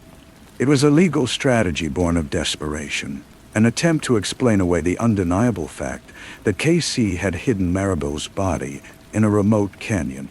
The prosecution painted a darker picture, one rooted in obsession, rejection, and rage. They told the jury about Casey's infatuation with Maribel, about her complaints to police that she felt unsafe, about the argument over rent that had escalated into something fatal. While there was limited forensic evidence directly tying Casey to the act of killing due to the state of decomposition of the body, the circumstantial case was overwhelming. On July 29, 2014, after hours of deliberation, the jury returned with their verdict. They found Juanco Joy guilty of second-degree murder in the death of Maribel Ramos. In the courtroom, Maribel's family wept, their grief mixed with a measure of justice finally served. On September 12, 2014, Casey Joy stood before the court for sentencing. A family member addressed the court with words that cut through the procedural formality of the proceedings.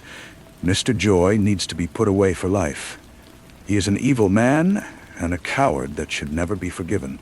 The judge sentenced Casey Joy to 15 years to life in prison.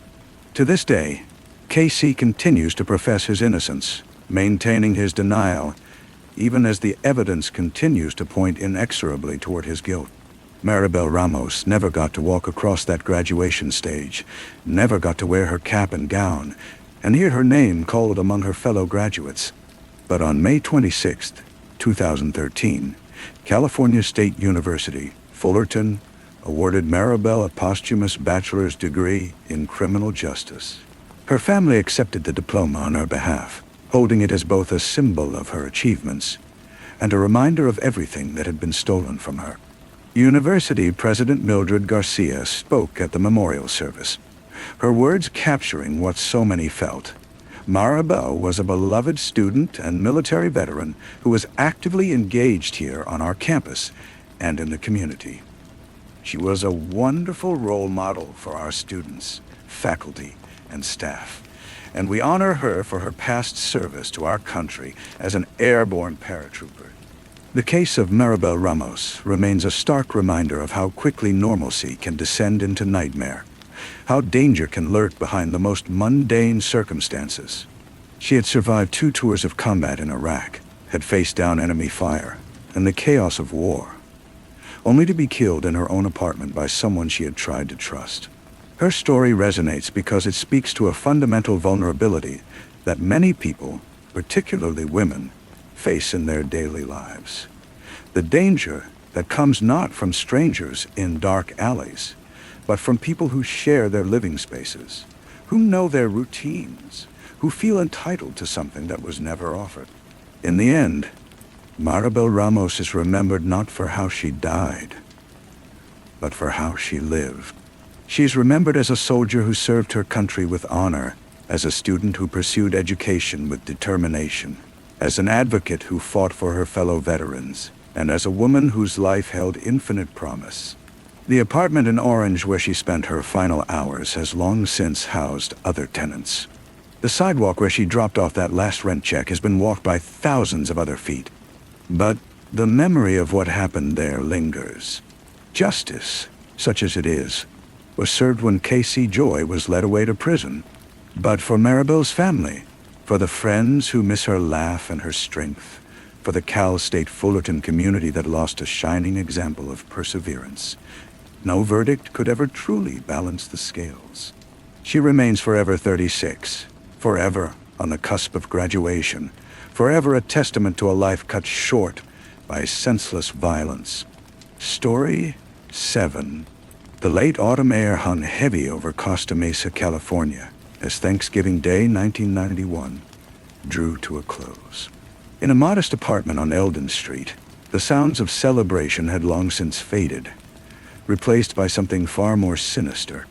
Behind closed doors, a nightmare was unfolding that would shock even seasoned homicide detectives and become one of the most gruesome murder cases in Orange County history. William Ernest Nelson, known to friends and acquaintances as Bill, was 56 years old that November. A tall and imposing figure who stood 6'4" and weighed roughly 230 pounds. He was a man who had lived a life filled with adventure and danger, a rogue pilot who had flown transport planes across international borders, navigating the shadowy world between legitimate business and criminal enterprise. His fleet of vintage aircraft, including DC-3s, C-46s, and DC-7s, had once been fixtures along runways in Laredo, Texas, where he operated from a ranch he owned with his brother. Bill had made a lucrative cash business smuggling embargoed electronic goods south of the border into Mexico, dancing along the edge of legality with the confidence of a man who believed he could outmaneuver the consequences. But consequences had caught up with Bill Nelson in 1984, when he was convicted of conspiracy to smuggle marijuana into the United States from Central America aboard one of his aircraft. The case had been highly publicized, particularly in Laredo, and Bill had gone to trial alongside his brother Jerry, several Colombian nationals, and even a soccer star from Scotland. During his defense, Bill had made the controversial claim that he worked for the CIA and was flying missions for the Nicaraguan Contras, though this assertion was never proven. He served 4 years at Lompoc Federal Penitentiary before being paroled, emerging from prison to find his life drastically changed. His pilot's license was revoked, his marriage to his wife Kathy was crumbling, and he was left to rebuild his existence from scratch. After his release, Bill had taken humble work as a messenger and part-time computer programmer for Cannon Mortgage, Incorporated in Tustin, a far cry from the excitement of his flying days. He had a 15-year-old daughter from his estranged marriage, and Kathy had filed for divorce in 1990 while he was still incarcerated. Despite his criminal past and the ruins of his former life, Bill remained a man drawn to risk and the allure of new beginnings. It was this hunger for reinvention that led him, in the fall of 1991, to a bar in the Costa Mesa area, where he met a striking young woman who would become his final companion. But her name was Omaima Eri, and she was 23 years old, an Egyptian-born woman whose exotic beauty masked a childhood of profound trauma and suffering. Born in 1968, in Cairo, Omaima had been one of 16 children, though she was raised primarily with just 2 sisters and her mother in an impoverished section of the city. Throughout her childhood, she had endured abuse, experiences that would shape her relationships with men for the rest of her life. At 18, Omaima had escaped Egypt by marrying an American citizen named Roger Stainbrook, a union that granted her entry to the United States, but dissolved shortly afterward, leaving her with American citizenship and a new life in Southern California. She settled in Costa Mesa, where she worked as a student nanny and occasionally as a model, her striking features opening doors even as her past weighed heavily upon her. But Omaima's relationship with men had become complicated and predatory. She developed a pattern of using different names to attract older, often wealthy men, engaging them in relationships that sometimes turned coercive. By the time she met Bill Nelson, she had accumulated an extensive criminal record, including 12 convictions since June 1989 for moving violations, hit-and-run driving, drunk driving, and auto theft, with her driver's license suspended 6 times. When Bill and Omaima encountered each other in that Costa Mesa bar in late October 1991, it was a collision of 2 damaged souls, each carrying their own burdens and secrets. Their courtship was a whirlwind, intense and rapid in the way of relationships, built more on mutual need than genuine understanding. After only 4 to 5 weeks of knowing each other, they married, possibly during a stopover in Las Vegas or Phoenix, though no official record of the marriage was ever found in either city. Acquaintances described them as real quiet, mysterious people, a couple who kept largely to themselves. For their honeymoon, Bill took his young bride to his ranch in Laredo, Texas, where they spent time on the property he had once used as a base for his smuggling operations. But whatever romance or hope had sparked between them quickly deteriorated. The relationship became troubled almost immediately, with accusations of control, manipulation, and violence beginning to surface. Omaima would claim that Bill had been abusive during their brief marriage, subjecting her to degrading treatment that echoed the traumas of her childhood. Whether these claims were true or fabricated would become the central question in the legal battle that followed. What is certain is that by Thanksgiving weekend of 1991, less than a month into their marriage, the situation inside the apartment at 2117 Eldon Avenue had reached a catastrophic breaking point. The evening of November 28th began like any other Thanksgiving celebration in suburban California. Families gathered, turkey was carved, gratitude was expressed.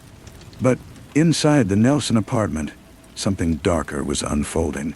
Omaima later claimed that Bill had restrained her during what he suggested was consensual activity, but that the situation had turned violent. She alleged that he had assaulted her while she was restrained, subjecting her to abuse. According to her account, she managed to break free and, in a moment of desperate self-defense, struck Bill with a bedside lamp. In the chaos that followed, she grabbed scissors and stabbed him repeatedly, then beat him with a clothes iron. What happened next transformed a potential case of self-defense into one of the most horrifying crimes in California criminal history. Rather than calling for help or fleeing the scene, Omaima spent the entire night engaged in an act of unimaginable brutality. Neighbors would later report hearing constant chopping sounds emanating from the apartment, along with the relentless grinding of the garbage disposal that ran throughout the night of Thanksgiving and into the following days. The sounds were disturbing enough that residents took note, though none could have imagined the horror their source represented.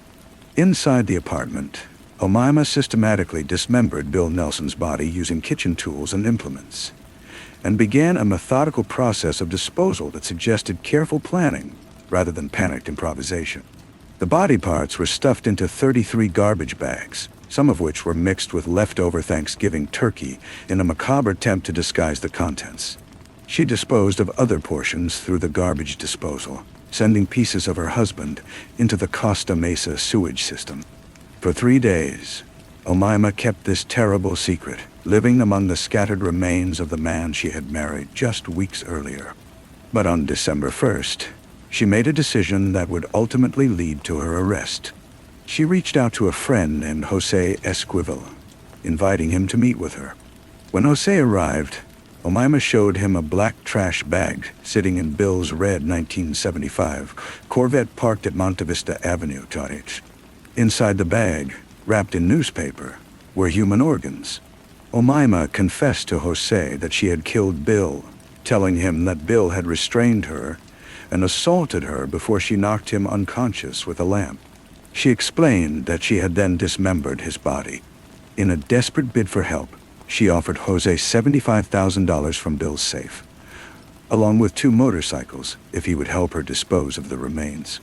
Jose Esquivel, horrified by what he had seen and heard, refused the offer and immediately contacted the Costa Mesa Police Department. When officers arrived at the Monte Vista apartment complex on December 1st, they found the Corvette with its gruesome cargo. Captain Tom Lazar led the investigation as detectives traced the evidence back to the Nelson apartment on Eldon Avenue, where they conducted a thorough search. What they discovered was a scene that would haunt them for years. Detective Robert Phillips later stated that it ranked as one of the most gruesome crime scenes he had ever encountered. Garbage bags filled with human remains were scattered throughout the home, in the freezer, in the refrigerator, and on various surfaces. The apartment reeked of death and cooking oil, a nightmarish kitchen where the boundaries between food preparation and murder had been horrifically blurred. Omaima Nelson was detained for questioning throughout Sunday night and arrested on Monday morning, December 2nd, at the Monte Vista address. She had quietly watched as detectives sorted through the plastic bags from the car, offering no resistance. Captain Lazar told reporters that there was no known motive and no specific murder weapon had been identified at that time, though the cause of death was later determined to be blunt force trauma and stab. As the investigation unfolded, a troubling picture of both Bill and Omaima emerged. Bill's criminal past came to light, including his smuggling conviction and his claim of working for the CIA. His estranged wife confirmed they were in the midst of divorce proceedings, and questions arose about his character and behavior.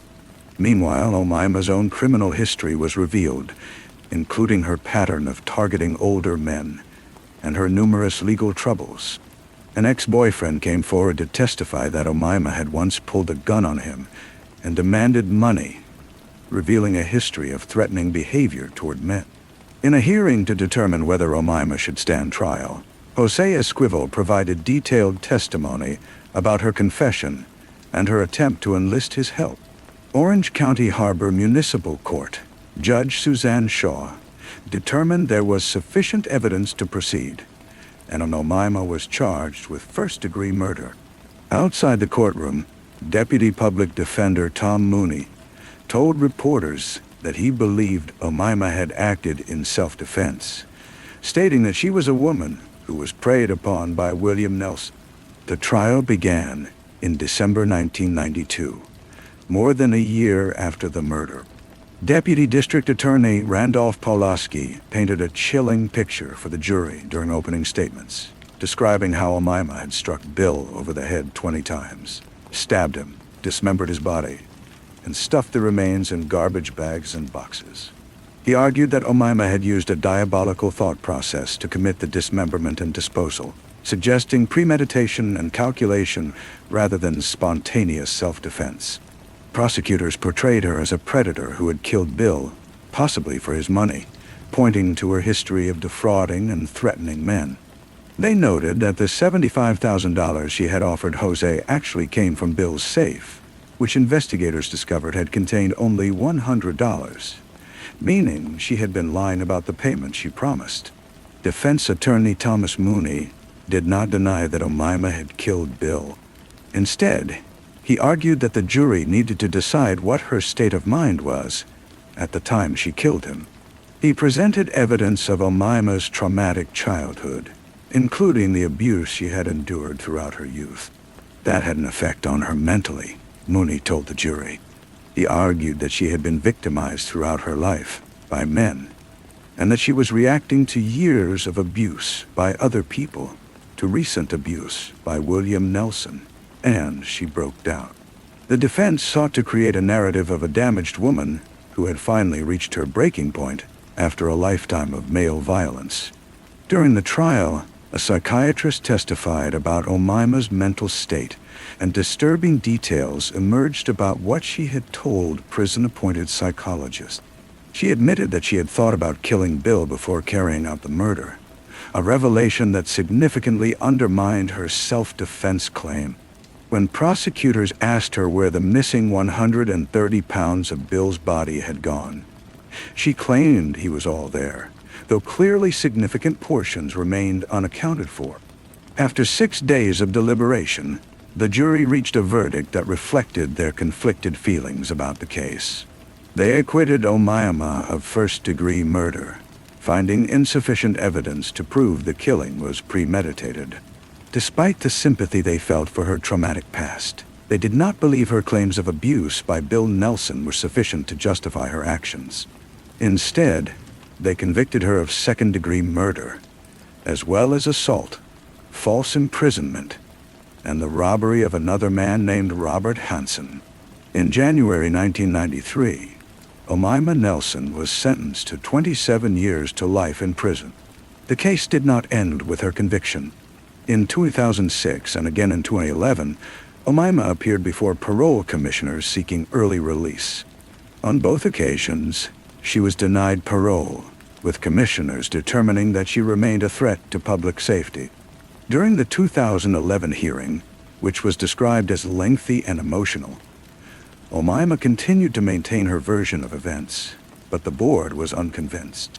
Randy Pulaski, the prosecutor who had tried the case nearly 2 decades earlier, appeared to argue against her release, reminding the board of the horrific nature of the crime. The murder of Bill Nelson remains one of the most disturbing cases in California criminal justice history, a tragedy born from the collision of 2 troubled lives. Bill, the adventurer and smuggler trying to rebuild after prison, and Omaima, the traumatized immigrant carrying the scars of childhood abuse, came together in a brief, violent union that ended in unimaginable horror. Whether Omaima was a victim who finally fought back, or a calculating predator who killed for money continues to be debated. What is certain is that on Thanksgiving night in 1991, in a modest apartment in Costa Mesa, a man lost his life in one of the most gruesome ways imaginable, and a young woman destroyed whatever future she might have had. The case stands as a stark reminder of how trauma, violence, and desperation can combine to create acts of unspeakable brutality, leaving scars on everyone it touches, from the victim to the perpetrator, to the investigators who had to piece together the nightmare left behind. Story 8. The morning of March 9th, 2021, began like countless others in the modest apartment complex on East 28th Avenue in Denver, Colorado.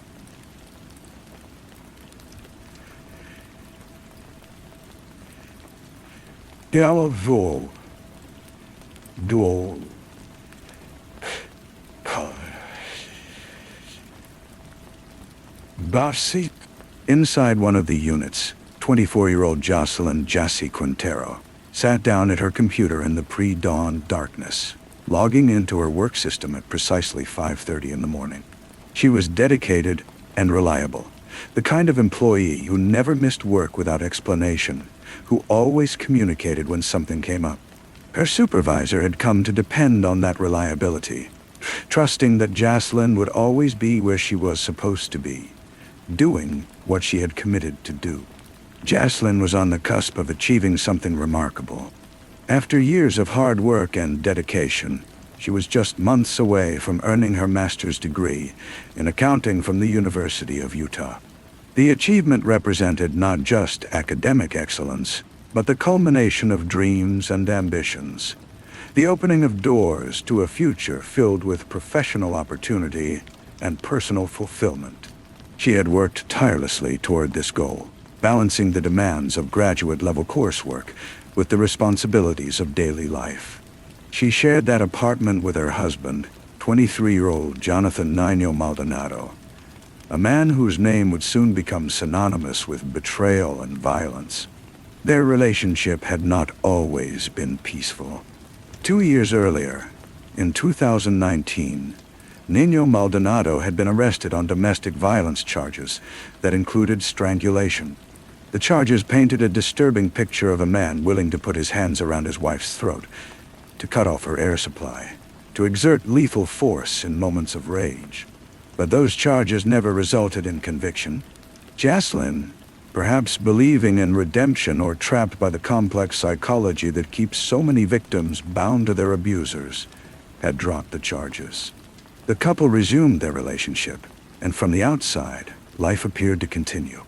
But inside that apartment on the morning of March 9th, 2021, something terrible was unfolding. Jaslyn had been working at her computer for hours when, around 9:30 in the morning, she sent an email to her supervisor. It would be the last communication anyone would receive from her. The words she typed that morning, whatever routine message they contained, would become her final digital footprint. The last evidence that Jaslyn Quintero was alive and engaged with the world she was building for herself. Approximately 90 minutes later, around 11:00 in the morning, a neighbor in the apartment complex heard a sound that made them pause. It was a loud boom, distinct and alarming, resonating through the walls that separated one unit from another, sounding like a body hitting the floor, the unmistakable thud of something heavy and human falling with force. Accompanying that terrible sound was the frantic barking of Nino Maldonado's dog, and an animal responding to violence or distress, occurring just beyond its ability to intervene. What happened in that apartment between 9:30 and 11:00 would remain known only to the killer. But the evidence that would later emerge painted a picture of sudden violence, of a husband turning on his wife with lethal intent. Jaslyn, who had been working peacefully at her computer, never logged out of her work system. She never shut down for the day or closed her laptop in preparation for other activities. The computer remained active, still logged in, a silent witness to the abrupt end of her normal morning routine. After the loud bang, that same observant neighbor noticed something else unusual. Jaslyn's car, which had been parked in the garage earlier, was no longer there. Instead, Nino Maldonado's vehicle now occupied the space where his wife's car had been. The switch seemed odd, purposeful, the kind of detail that would only make sense later when its sinister significance became clear. On March 10th, a full day after Jaslyn was last seen alive, Jonathan Nino Maldonado contacted the Denver Police Department to report that his wife was missing. He told investigators a story designed to deflect suspicion and buy time. According to Nino Maldonado, he had last seen Jaslyn at 9:00 in the morning on March 9th, when she was still at their residence. His timeline aligned conveniently with the last time Jaslyn had sent that email at 9:30, creating a narrative that suggested she had left the apartment of her own accord sometime after he saw her. But even as he filed the missing person report, inconsistencies began to emerge. Nino Maldonado claimed that Jaslyn had gone out with friends on March 8th and never returned home. This version of events contradicted what investigators were learning from other sources. Jaslyn's family disputed the claim that she had been with friends. They knew their daughter, their sister, and the story didn't align with her patterns or personality. The Denver Police Department issued a missing person alert on March 11th, asking the public for any information about Jaslyn's whereabouts. Her photograph circulated on social media and news outlets, showing a young woman with her whole life ahead of her, unaware that her future had already been stolen. Friends and family shared the alert, hoping that someone, somewhere, had seen her or knew something that could bring her home safely. Behind the scenes, detectives were working methodically to piece together the truth. They contacted Jaslyn's work supervisor, who confirmed that Jaslyn had logged in at 5:30 in the morning on March 9th and never logged out. The supervisor emphasized what everyone who knew Jaslyn understood. She was reliable and responsible. If she needed to miss work or step away, she would have communicated that. Her sudden disappearance without explanation was completely out of character. Investigators also spoke with a friend who was supposed to meet Jaslyn on the evening of March 9th. The friend had come to the apartment complex to pick Jaslyn up for their planned get-together. She had called and texted when she arrived, but Jaslyn never answered. Not knowing which specific unit Jaslyn lived in, the friend couldn't knock on doors to find her. Eventually, after waiting and receiving no response, the friend left, concerned, but not yet alarmed enough to contact authorities. On March 10th, the day after Jaslyn disappeared, a neighbor made a phone call to the Denver Police Department. This neighbor hadn't heard the loud bang himself, but he had spoken with another resident who had. That resident had shared disturbing details: the sound like someone being thrown, the noise that seemed like a body hitting the floor, and the strange behavior afterward when Nino Maldonado moved his wife's car and replaced it with his own. Police responded to the apartment address, but when they knocked, no one answered the door.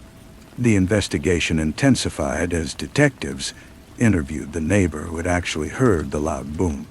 This witness provided crucial details about the timing, placing the sound around 11:00 in the morning on March 9th. The witness also mentioned hearing Nino Maldonado's dog barking in conjunction with the loud noise, suggesting some kind of disturbance or commotion had occurred.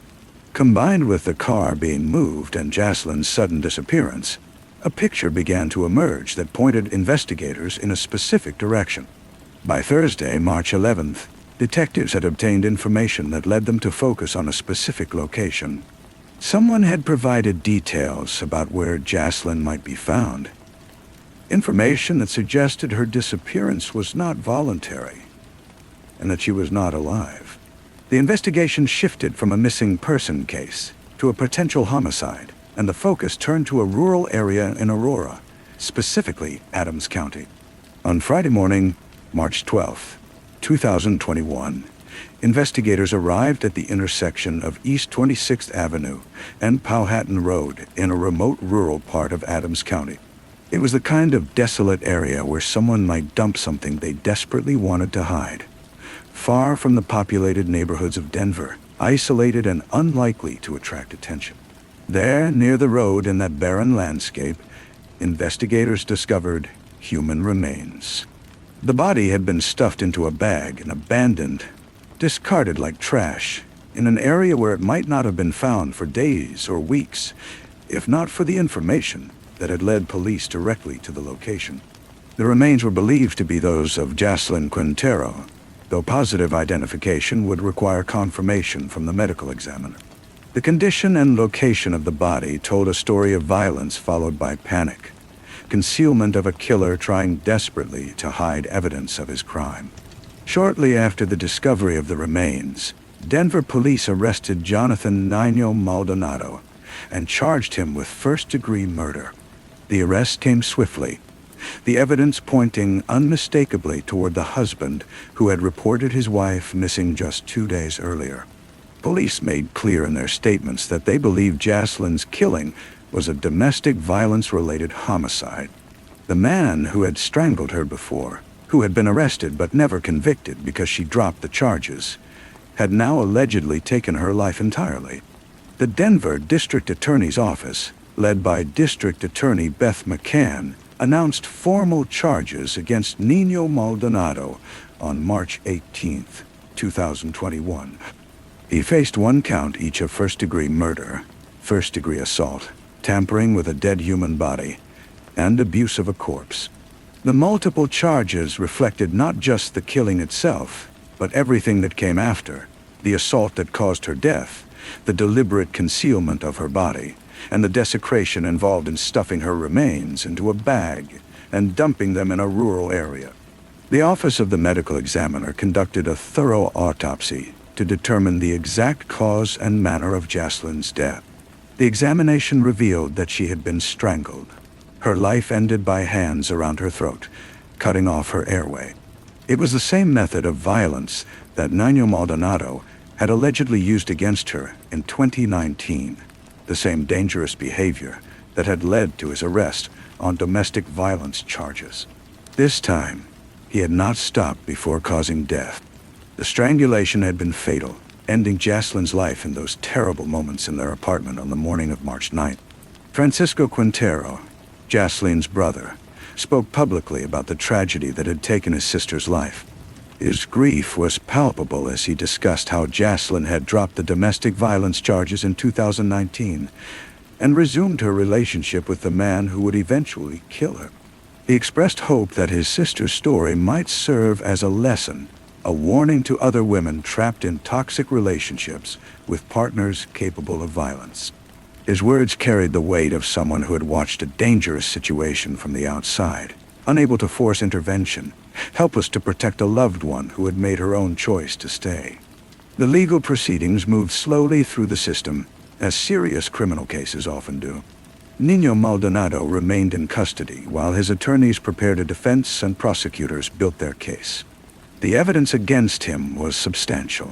The neighbor's testimony about the loud bang, the suspicious timing of Jacelyn's disappearance after she sent her last email, the moving of vehicles in the garage, the discovery of her body dumped in a rural area, and the medical examiner's determination that she had been strangled. More than 3 years passed between Jacelyn's murder and the conclusion of the criminal case against her husband. During that time, her family lived with the absence she left behind, with memories of who she had been and the future she would never experience. She would never walk across a stage to receive her master's degree in accounting. She would never apply the skills she had worked so hard to develop in a professional career. She would never know the life she had been building for herself, the goals she had set, and was so close to achieving. Jacelyn left behind her beloved dog, Minnie, a pet she had cherished. In the aftermath of her death, someone had to care for the animal she could no longer tend. One more small loss in the cascade of devastation her murder created. Every aspect of the life she had been living came to an abrupt halt on that March morning. Every plan and hope extinguished by violence in her own home. In August 2024, more than 3 years after Jacelyn's death, Jonathan Nino Maldonado finally faced trial.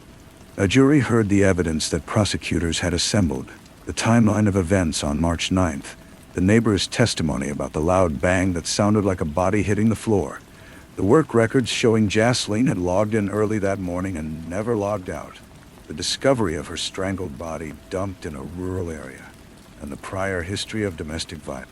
The prosecution painted a picture of a husband who had killed his wife in their apartment, then attempted to cover up the crime by disposing of her body and reporting her missing.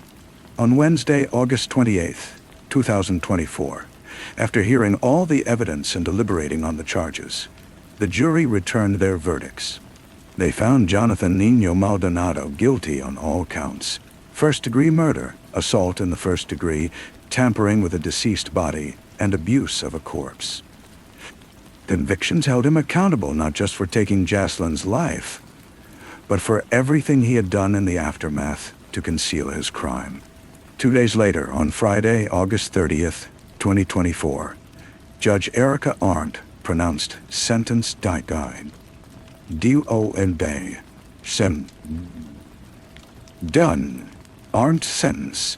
She sentenced Jonathan Nino Maldonado to life in prison, without the possibility of parole. The sentence meant he would spend the rest of his natural life incarcerated, never again walking free, never again having the opportunity to harm another person the way he had harmed Jacelyn. It was the harshest penalty available under Colorado law, reserved for the most serious murders. Francisco Quintero, who had lived with the loss of his sister for 3 years and 5 months, expressed his feelings about the verdict and sentence on Facebook. It has been 3 years and 5 months since we lost Jacelyn, and today justice was finally served when Jonathan received his sentence of life in prison, he wrote. His words carried both grief and relief, acknowledging that while no legal outcome could bring his sister back, accountability had finally been achieved. Jaslyn can finally rest peacefully, he concluded, suggesting that the family could now begin to find some measure of closure. Yet for all the successful prosecution and the life sentence ultimately imposed, none of it could undo what had happened on the morning of March 9th, 2021. Jaslyn Quintero, 24 years old and on the verge of earning her master's degree, was gone. The dreams she had nurtured, the career she had prepared for, the future she had been building, all of it ended in violence in her own apartment at the hands of the man who was supposed to love and protect her. Justice in the legal sense was served with the conviction and life sentence of Jonathan Nino Maldonado. But justice cannot restore what was taken, cannot give Jaslyn back the life she deserved. It can only hold accountable the person responsible and perhaps serve as a warning and a lesson for others. In the end, Jaslyn Quintero remains another name in the too-long list of women killed by intimate partners, her promising life cut short by violence in her own home. Her story stands as a testament to the urgent need for better protection and intervention in domestic violence situations. Story 9. Winter gave way to early spring in Columbus, Ohio, in the year 2020, though the change of seasons brought little warmth to the Oates household on the city's far north side.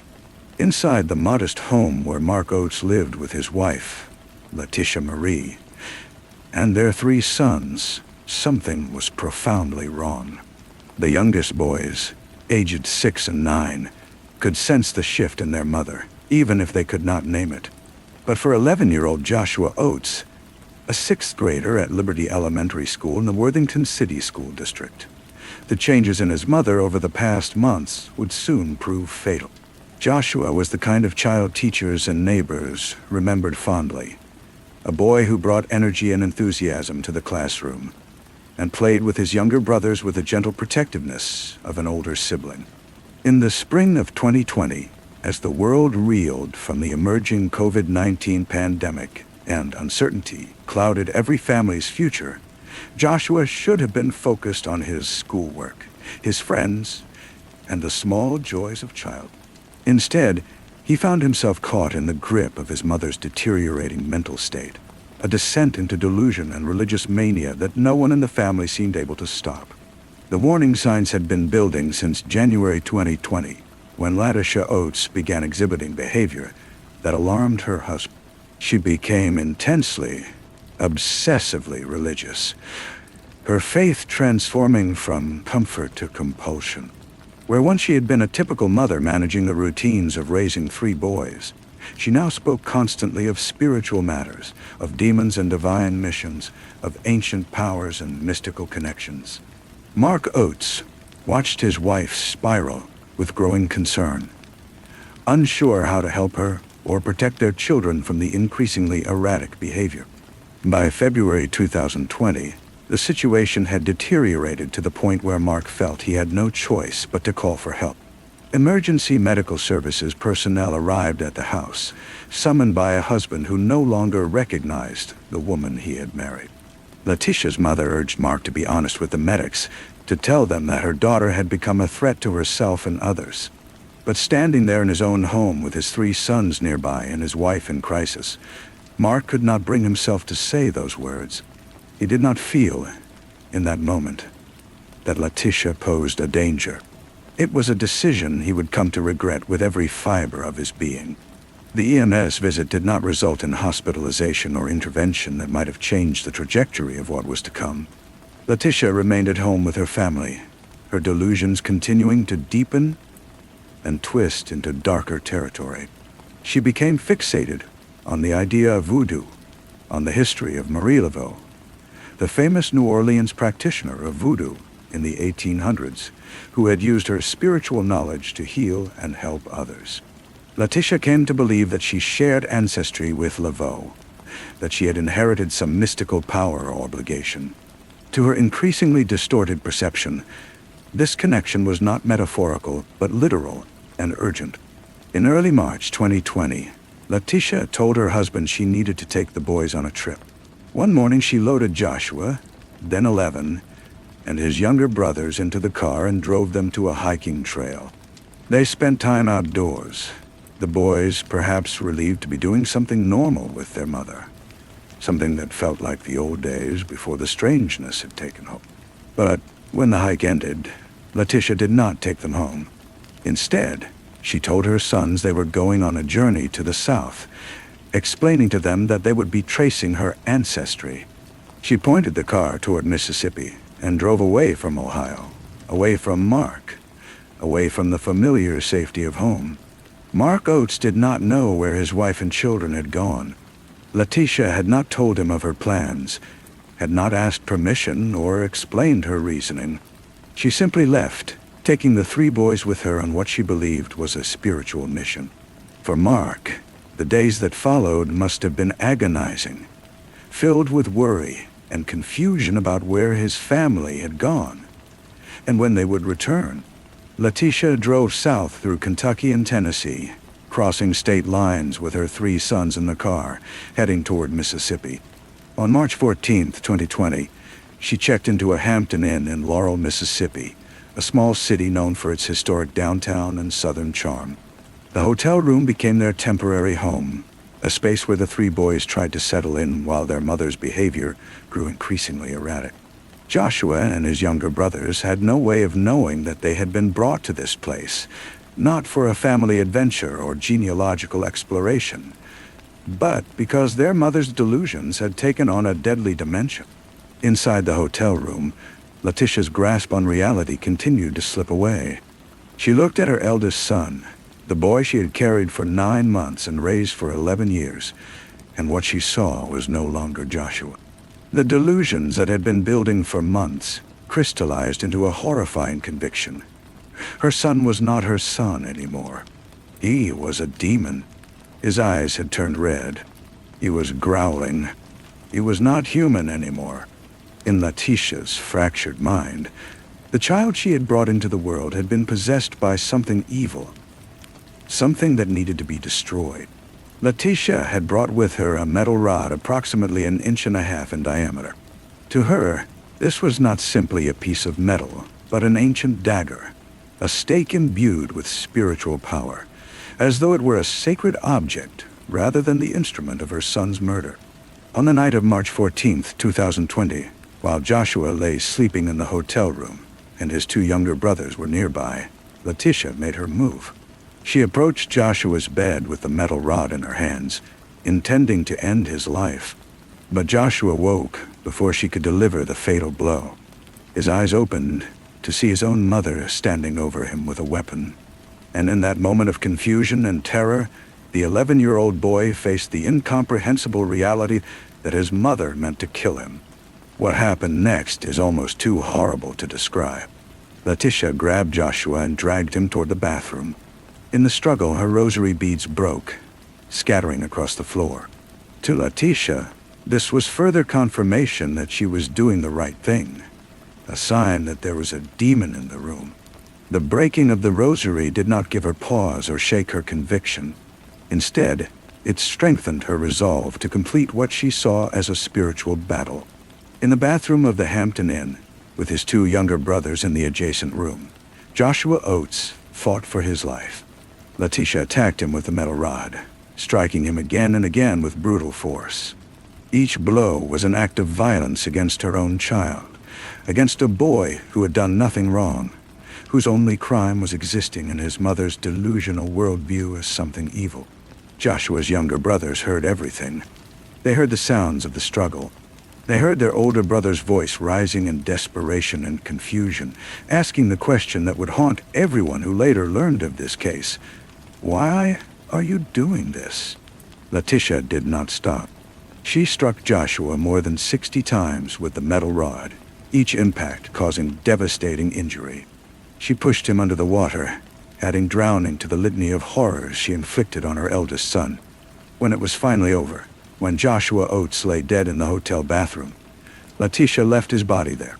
She gathered her 2 surviving sons and left the Hampton Inn on March 17, 2020, 3 days after the murder. Surveillance footage captured her departure with the two younger boys, leaving behind the remains of the child she had killed. Letitia drove to New Orleans, the city where Marie Laveau had practiced voodoo more than a century earlier. The place where Letitia believed her spiritual destiny awaited. But she would never complete whatever pilgrimage she imagined. Shortly after Letitia and her two surviving sons left the hotel, housekeeping staff entered the room and made a discovery that would send shockwaves through both Mississippi and Ohio. In the bathroom, they found Joshua's body, battered and broken, the evidence of a brutal murder impossible to deny. Law enforcement was immediately notified, and the investigation moved swiftly. Police identified Joshua Oates as the victim and determined that his mother, Letitia Marie Oates, had checked into the hotel with 3 children, but left with only 2. An Amber Alert was issued for the 2 younger Oates boys, and authorities began a frantic search for Letitia, who was now not just a person of interest, but a murder suspect on the run with 2 children. On March 15th, 2020, just 1 day after Joshua's body was discovered, police located Letitia Oates in New Orleans. She was arrested in a driveway, sitting in her car with her 2 younger sons. The boys were taken into protective custody, removed from the mother who had murdered their brother. Letitia was charged with first-degree murder in connection with Joshua's death and extradited to Mississippi to face justice. Back in Columbus, Ohio, Mark Oates received the news every parent dreads. Police officers came to his door and told him that Joshua was dead, murdered by his own mother. They asked Mark why Letitia would have gone to New Orleans, and he explained about Marie Laveau, about his wife's belief that she shared ancestry with the voodoo practitioner, about the obsessive religious behavior that had consumed her in recent months. The pieces of the tragedy came together, painting a picture of a woman who had descended into severe mental illness, while those around her watched helplessly, unsure how to intervene before it was too late. The legal proceedings that followed would stretch over 3 years, finally culminating in a trial. In September 2023, Letitia Marie Oates faced the most serious charge possible under Mississippi law, capital murder. Prosecutors announced they would not seek the death penalty, but she still faced the prospect of life in prison without the possibility of parole. The trial took place in Jones County, Mississippi, before Circuit Court Judge Dal Williamson Tautai.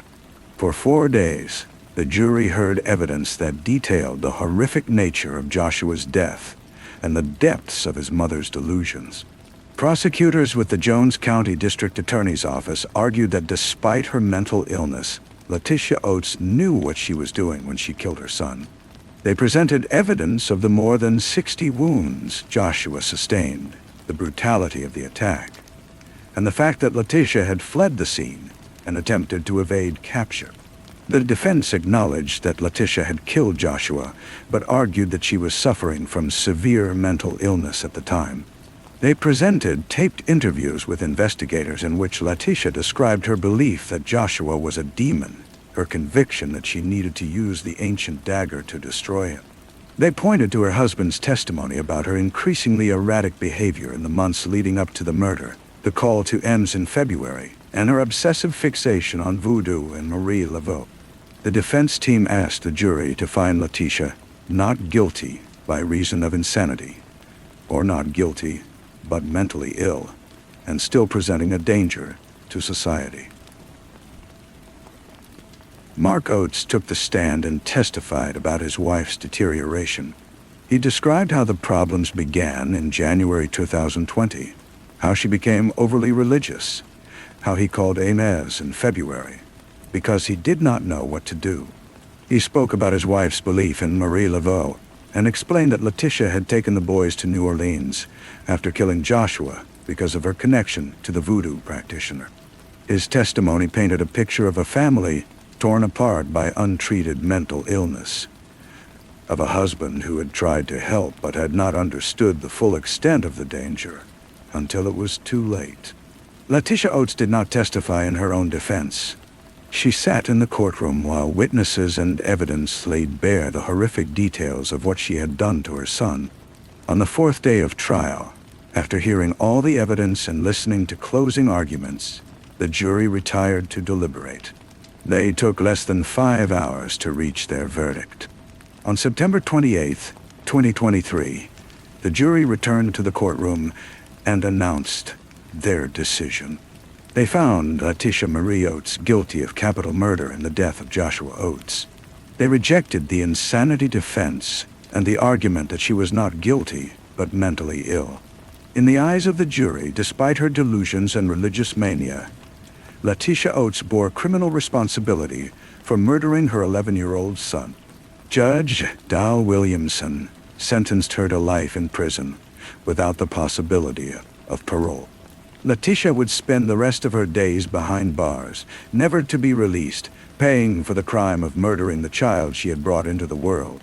For Mark Oates and his 2 surviving sons, the verdict brought a measure of justice, but it could never bring Joshua back. The family had been destroyed, torn apart by mental illness that went untreated until it was too late. The case of Joshua Oates stands as a heartbreaking reminder of the devastating consequences of untreated severe mental illness and the tragic failure of systems meant to protect vulnerable children. In January and February 2020, warning signs were evident to those closest to Letitia Oates. Her husband saw her deterioration. Her mother urged him to tell medical personnel that her daughter was a threat. But the intervention that might have prevented Joshua's death never materialized, whether due to inadequate mental health resources, the complexities of involuntary commitment laws, or Mark's own inability to fully grasp the danger his wife posed.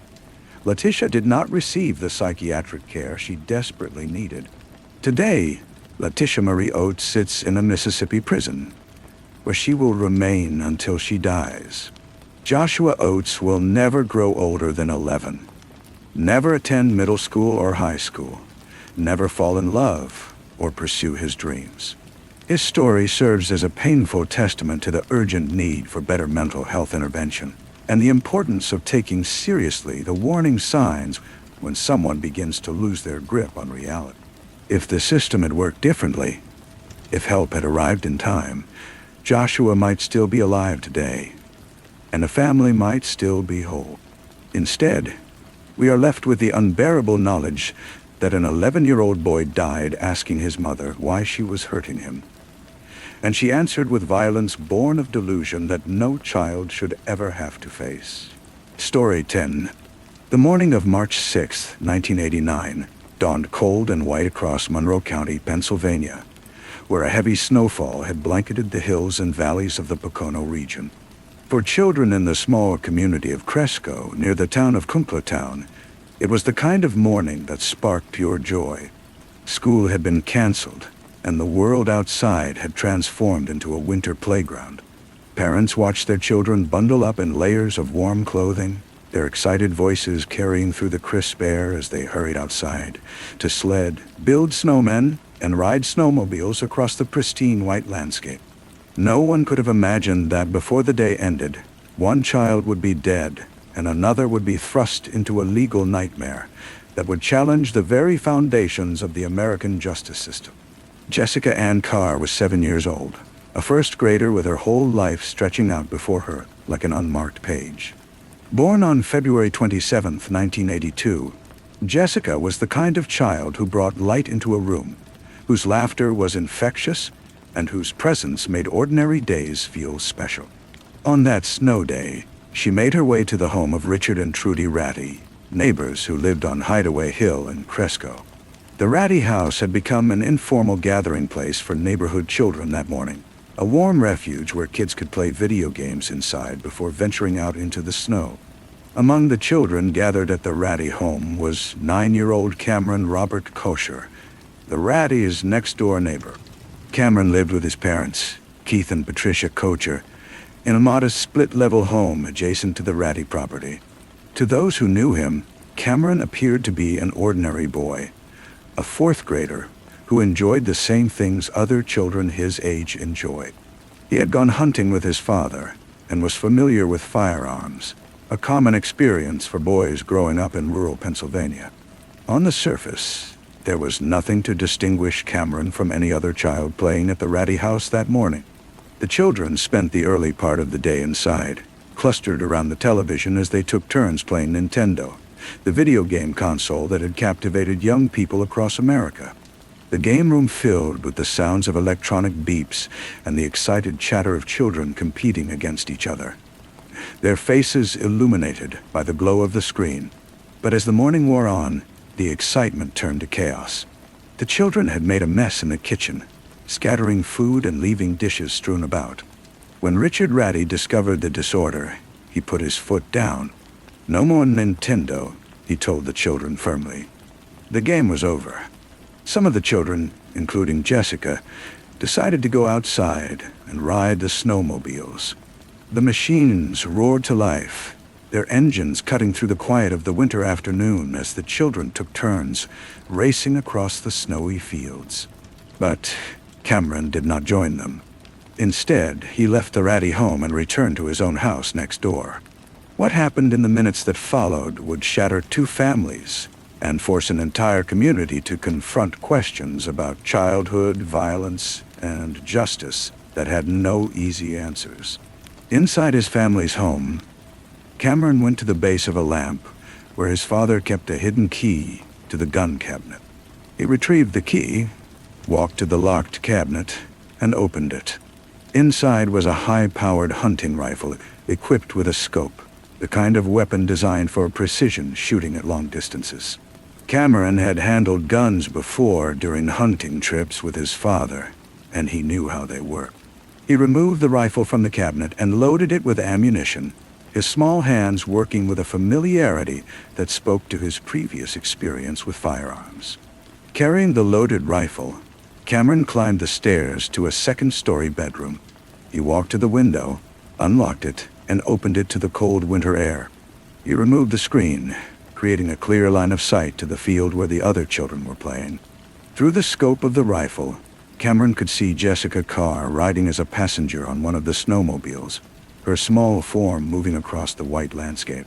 She was approximately 150 feet away, far enough that the sound of the snowmobile engines would have drowned out any noise from Cameron's house. At approximately 1:00 in the afternoon, Cameron squeezed the trigger.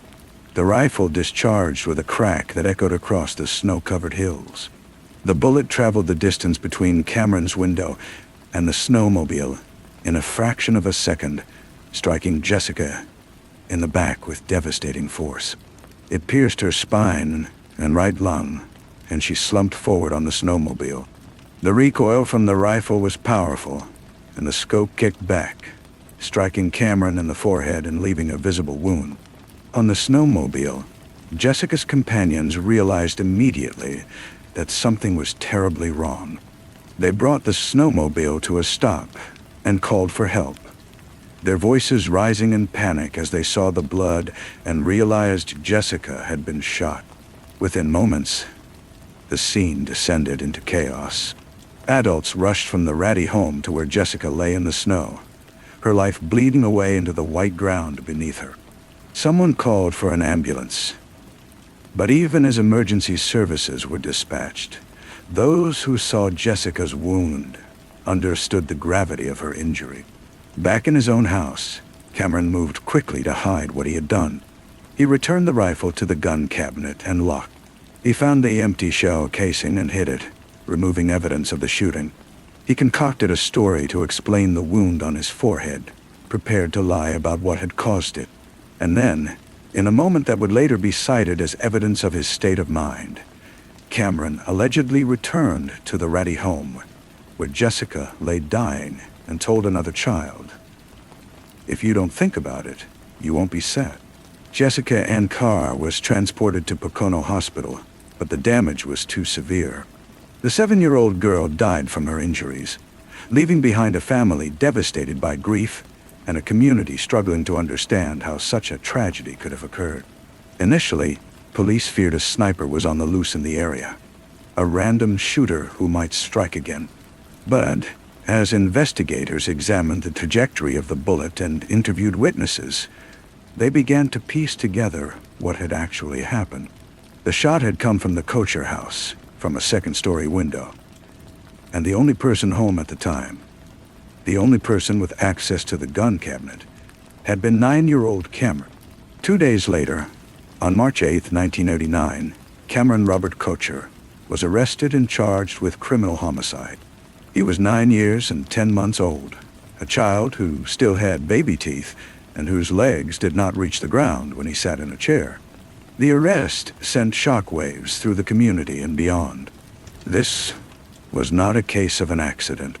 Investigators determined Cameron had deliberately retrieved the key, deliberately unlocked the gun cabinet, deliberately loaded the rifle, deliberately opened the window and removed the screen, and deliberately aimed the gun at Jessica Carr before pulling the trigger.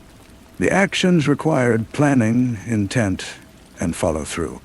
They appeared on the surface to be the actions of someone who knew exactly what they were doing. But how could a 9-year-old child be capable of murder? That question would dominate the legal proceedings that followed and would force Pennsylvania's justice system to grapple with its own laws regarding juvenile offenders. Under Pennsylvania law at the time, anyone charged with murder, regardless of age, had to be charged as an adult.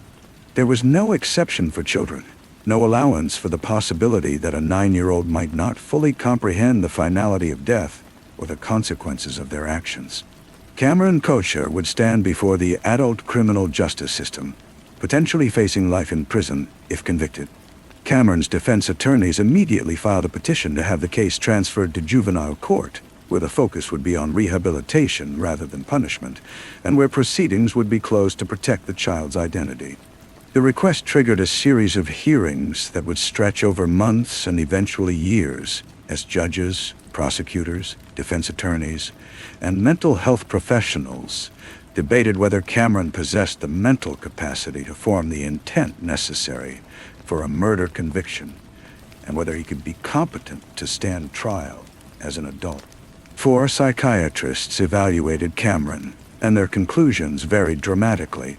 One testified that Cameron had the capacity to commit murder and was competent to stand trial as an adult, but 3 others painted a different picture.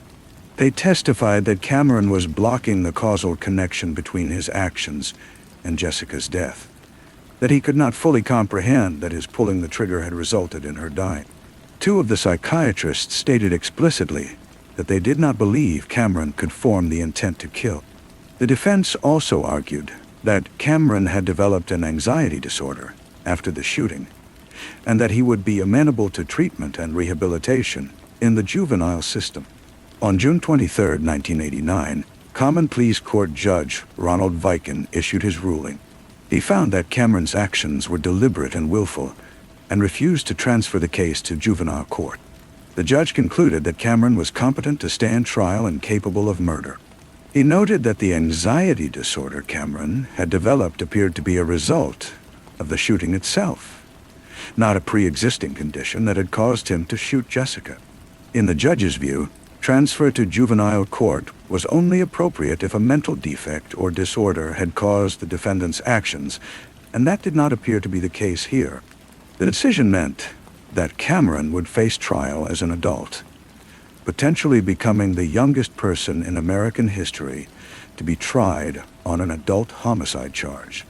Prosecutor Mark Pazohanich announced that the death penalty was off the table given Cameron's age, but life in prison remained a possibility. "This is a case I agonize over absolutely every single day," Pazohanich told reporters. "Nothing I've ever done compares to this." Cameron's defense team appealed the decision, and the case made its way through Pennsylvania's court system. At one point, the state superior court issued a decision to halt the proceedings, providing a brief moment of hope for Cameron's family. But ultimately, the case reached the Pennsylvania Supreme Court, which had to decide whether the lower court had abused its discretion in refusing to transfer Cameron to juvenile court. The Supreme Court's decision came down on February 13, 1992, nearly 3 years after Jessica's death. In its opinion, the High Court noted Cameron's apparent lack of remorse, referencing his statement to another child while Jessica lay dying. "If you don't think about it, you won't be sad." The court declared he appeared to show no remorse for the crime, While the justices grappled with the difficult questions the case raised, they ultimately upheld the lower court's decision. But by this point, all parties involved recognized that taking a child to trial as an adult for murder would serve no one's interests. The case had already consumed years of legal wrangling, and the prospect of putting a now teenage Cameron on trial for actions he had taken when he was 9 seemed increasingly untenable. Negotiations began between the prosecution and defense, resulting in a plea agreement that would finally bring the case to a close. In 1992, Cameron Kocher pleaded no contest to a reduced charge of involuntary manslaughter, a felony charge that acknowledged his role in Jessica's death while avoiding the implications of a murder conviction. As part of the plea agreement, he was convicted of misdemeanor involuntary manslaughter and placed on probation until he turned 21 years old. The sentence represented a compromise, an acknowledgement that while Cameron had killed Jessica Carr, the justice system was not equipped to handle a case involving such a young defendant in the adult criminal courts. For Jessica Carr's family, no legal outcome could bring their daughter back or ease the pain of their loss. Jessica had been 7 years old, a child whose life was just beginning, whose potential would never be realized. Her death left a hole in her family's lives that could never be filled, a grief that would persist long after the court proceedings ended. The community of Cresco, too, was forever changed. Life is going so nice, and you think everything is great. And then this, Patricia Kocher, Cameron's mother, told reporters, her voice breaking with emotion. It's so hard. It's like something terrible you read about. It's just so hard. The case of Jessica Carr and Cameron Kocher raised profound questions about childhood culpability and the purpose of the criminal justice system. How do we judge a 9-year-old child who commits an act of violence? At what age can a person truly understand the permanence of death and the consequences of taking a life? When does punishment serve justice, and when does it simply compound tragedy? These questions had no easy answers in 1989, and they remain difficult today. What happened on that snow day in March 1989 destroyed 2 families and ended 1 young life. Jessica Ann Carr never got to grow up, never got to attend middle school or high school, never got to fall in love or pursue her dreams. Cameron Robert Kocher lost his childhood the moment he pulled that trigger, thrust into a legal battle that would define his formative years and mark him forever. The wound he inflicted on his forehead with the rifle scope healed, but the psychological and emotional wounds, for him, for his family, for Jessica's family, and for the entire community, would take far longer to even begin to mend. In the end, the case stands as a tragic reminder of the devastating consequences when children have access to firearms, when anger or impulse is combined with deadly weapons, and when the adult world's tools of violence fall into the hands of those too young to fully grasp what they are capable of doing. Jessica Carr is buried in Monroe County, Pennsylvania, her gravestone marking a life that ended far too soon. A childhood cut short by an act of violence that never should have happened. Story 11. The morning of March 18, 1964, dawned cold and gray over Hazleton, Pennsylvania, a hardscrabble coal mining town nestled in the anthracite region about 80 miles north of Philadelphia. Smoke from chimneys curled into the overcast sky as families stirred awake in the modest homes that lined the streets of this tight-knit community, where everyone knew that their neighbors and children walked to school without fear. For the Chivarella family, it was a Wednesday morning like any other, the household bustling with the usual chaos of getting 5 children ready for the day ahead. Mary's Ann Chivarella, 9 years old, and in the 3rd grade at St. Joseph's Parochial School, had something special planned that morning. It was the feast day of her beloved teacher, Sister Josephine, a day when students traditionally brought gifts to honor their instructors. Maurice had carefully selected canned goods from the family pantry, pears and beets, to present to Sister Josephine as a token of appreciation and respect.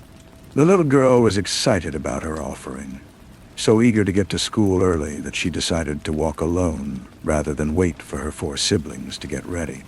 Maurice was a sweet and shy child, the kind of girl who brought joy to everyone who knew her. She loved music and was learning to play the organ, her small fingers practicing scales and hymns with the dedication of someone who took her interests seriously. She harbored a dream of becoming a nun someday, following in the footsteps of the teachers she admired at the Catholic school.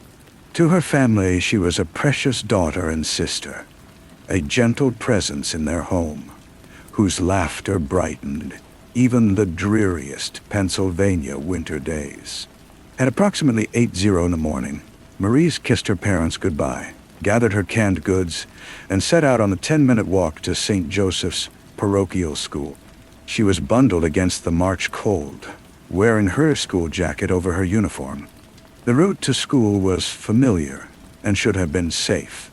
A straightforward path through a neighborhood where families had lived for generations. As Maurice disappeared around the corner, her family had no reason to worry. They expected her to arrive at school early, to present her gifts to Sister Josephine with a shy smile, and to return home that afternoon with stories about her day. But Maurice Ann Chivarella would never reach St. Joseph's parochial school that morning. Somewhere along that 10-minute walk in broad daylight on a Wednesday morning, she encountered a predator. James Paul Forta, a 22-year-old bartender who lived just 6 or 7 blocks from the Chivarella family, was waiting. Whether he'd been watching Maurice, whether their encounter was opportunistic or planned, would never be fully known.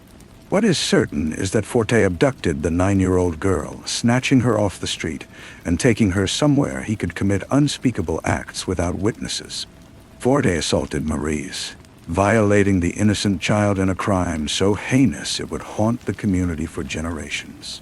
Then, perhaps to silence the only witness to his depravity, perhaps because he had always intended murder, Forte strangled the little girl to death.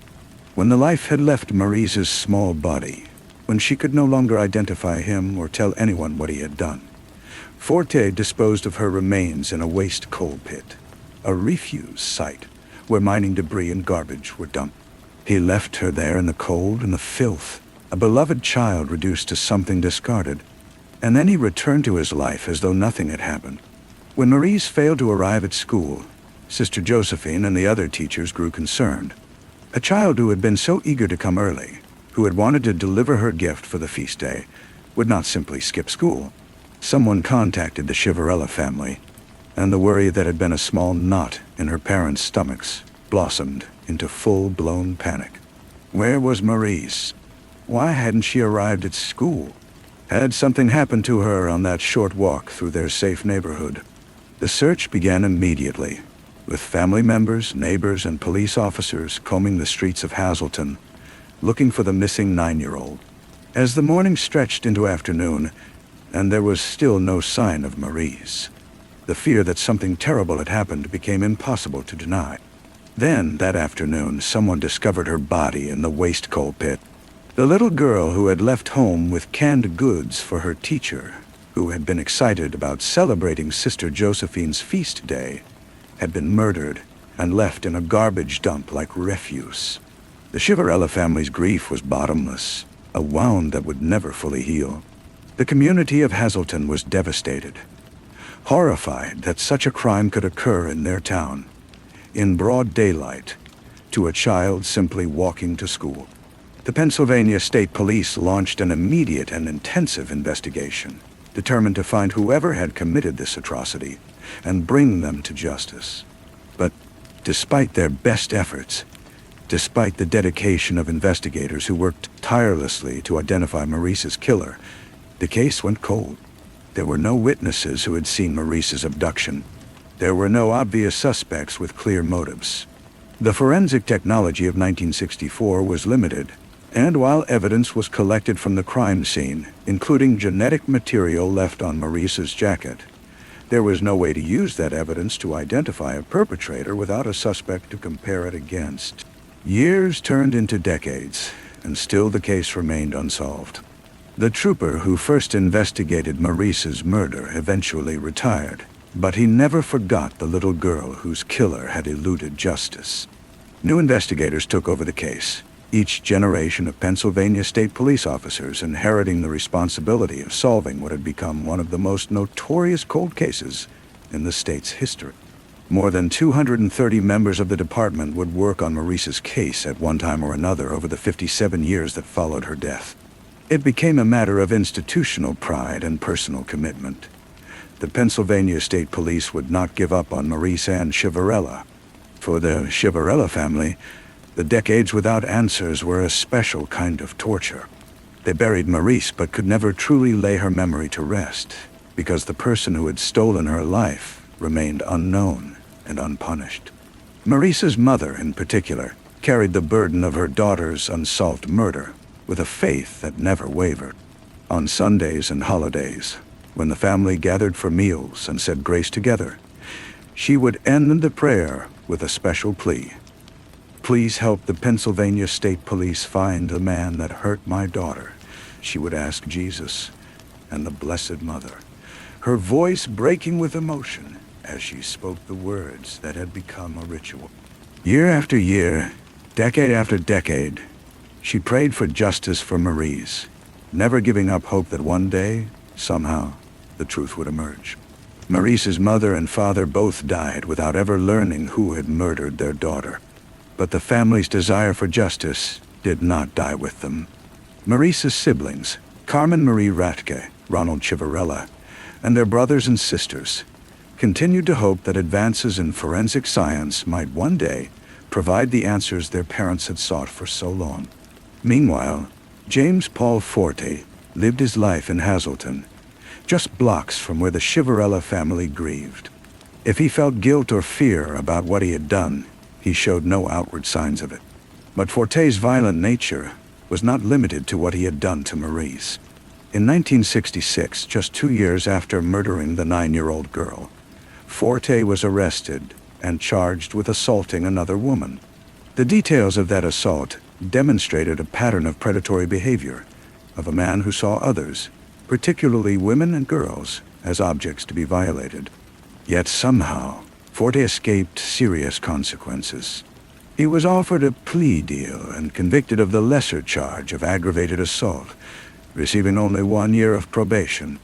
The system failed to recognize the danger he posed, failed to connect him to the unsolved murder of Maurice Chivarella, and allowed him to remain free. In 1978, Forte was arrested again, this time on charges of reckless endangerment and harassment. Again, he faced no serious repercussions. He worked as a bartender and lived an ordinary life, known to his community as just another resident of Hazleton. No one suspected that the man serving drinks at the local bar was the monster who had murdered a 9-year-old girl in 1964. In 1980, James Paul Forte died of natural causes, reportedly suffering a heart attack at the bar where he worked. He was 38 years old. He was buried, mourned by whatever friends and family he had, and his death seemed to close the book on his life. For the Pennsylvania State Police, still investigating Maurice Chivarella's murder, Forte's death meant nothing. They had never identified him as a suspect, had never even known to look at him. The case remained stubbornly, frustratingly, unsolved. But forensic science was advancing in ways that the 1964 investigators could never have imagined. By the early 2000s, DNA analysis had revolutionized criminal investigations, allowing investigators to identify perpetrators from biological evidence left at crime scenes decades earlier. Cold cases across the country were being reopened and solved as new technology breathed life into old evidence. In 2020, the Pennsylvania State Police turned to this new technology and to a technique called investigative genetic genealogy in their ongoing efforts to solve Maurice's murder. The genetic material that had been preserved from Maurice's jacket in 1964, material left by her rapist and killer, was analyzed using modern DNA testing methods. The results provided a genetic profile of the perpetrator, but that profile still needed to be matched to a specific individual. That's where investigative genetic genealogy came in.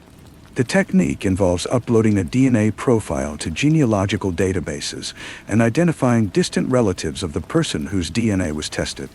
By building extensive family trees and tracing lineages forward through multiple generations, experts can narrow down a list of suspects and ultimately identify the specific individual who left the DNA at a crime scene. The Pennsylvania State Police enlisted the help of Parabon Nanolabs, a company specializing in DNA analysis and investigative genetic genealogy. They also received assistance from an unlikely source, Eric Schubert, a 20-year-old college student who had developed expertise in genetic genealogy as a hobby. Schubert was passionate about solving cold cases and had already assisted with other investigations. When he learned about Maurice's case, he volunteered his time and skills to help build the family tree that would eventually lead investigators to their suspect. Schubert's work was painstaking and time-consuming. He identified hundreds of individuals who were distant relatives of the person who had left DNA on Maurice's jacket. He traced family lines backward through generations, identifying common ancestors, and then forward again through multiple branches of family trees. Many of Forte's living relatives voluntarily provided their DNA to help with the investigation, contributing to the process of narrowing down the suspect list. Slowly, methodically, the family tree took shape, and eventually it pointed to one man, James Paul Forte. When investigators identified Forte as the prime suspect, they faced an immediate problem. He had been dead for 40 years. There was no way to obtain a voluntary DNA sample, no opportunity to question him or arrest him. But the Pennsylvania State Police were determined to confirm whether Forte was indeed Maurice's killer. And there was one option remaining. In January 2022, authorities obtained approval to exhume Forte's body. The exhumation was conducted, and tissue samples were taken from Forte's remains. The samples were sent to a laboratory for DNA analysis, and investigators waited for the results that would either confirm or eliminate Forte as a suspect. On February 12, 2022, nearly 58 years after Maurice Ann Chivarella's murder, the Pennsylvania State Police held a press conference to announce their findings. The DNA from James Paul Forte's exhumed body was a precise match to the genetic material found on Maurice's jacket in 1964. After more than half a century, after 230 officers had worked on the case, after Maurice's parents had died still seeking justice, the identity of her killer was finally known. Lieutenant Devin Emereski, speaking at the packed press conference, captured the historic nature of the moment. Since our establishment in 1905, we have spent more than half our history investigating this case, he said, his words underscoring the extraordinary dedication that had finally paid off. The announcement drew current and retired Pennsylvania State Police investigators, including the original trooper who had first worked Maurice's case in 1964.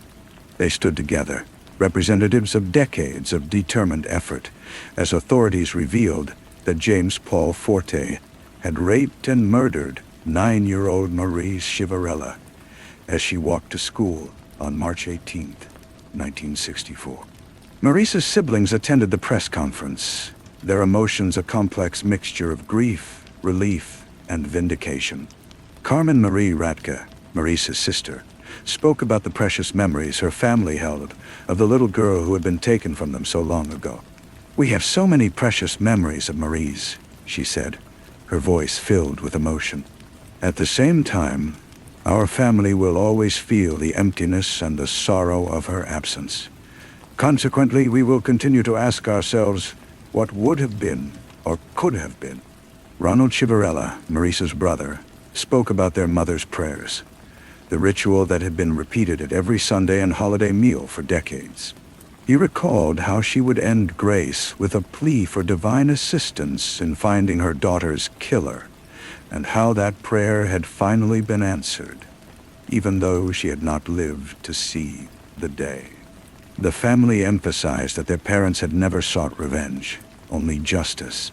They wanted to know who had hurt their daughter, wanted that person to be held accountable, but they had not been motivated by hatred or a desire for vengeance.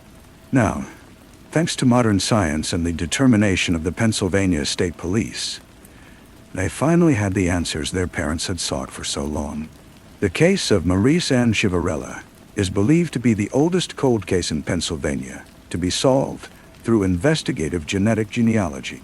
The achievement represents not only a triumph of forensic science, but also a testament to the importance of never giving up on victims, no matter how much time has passed. Eric Schuber, the young genealogist whose work had been instrumental in identifying Forte, became a symbol of how individuals with specialized skills can make profound differences in solving crimes. His volunteer efforts, combined with the expertise of Parabon Nanolabs and the relentless dedication of the Pennsylvania State Police, had brought justice to a little girl who had been waiting 58 years.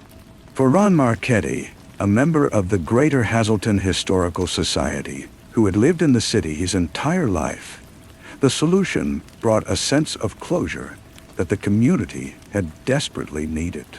I'm just glad it's solved. That's all I can say.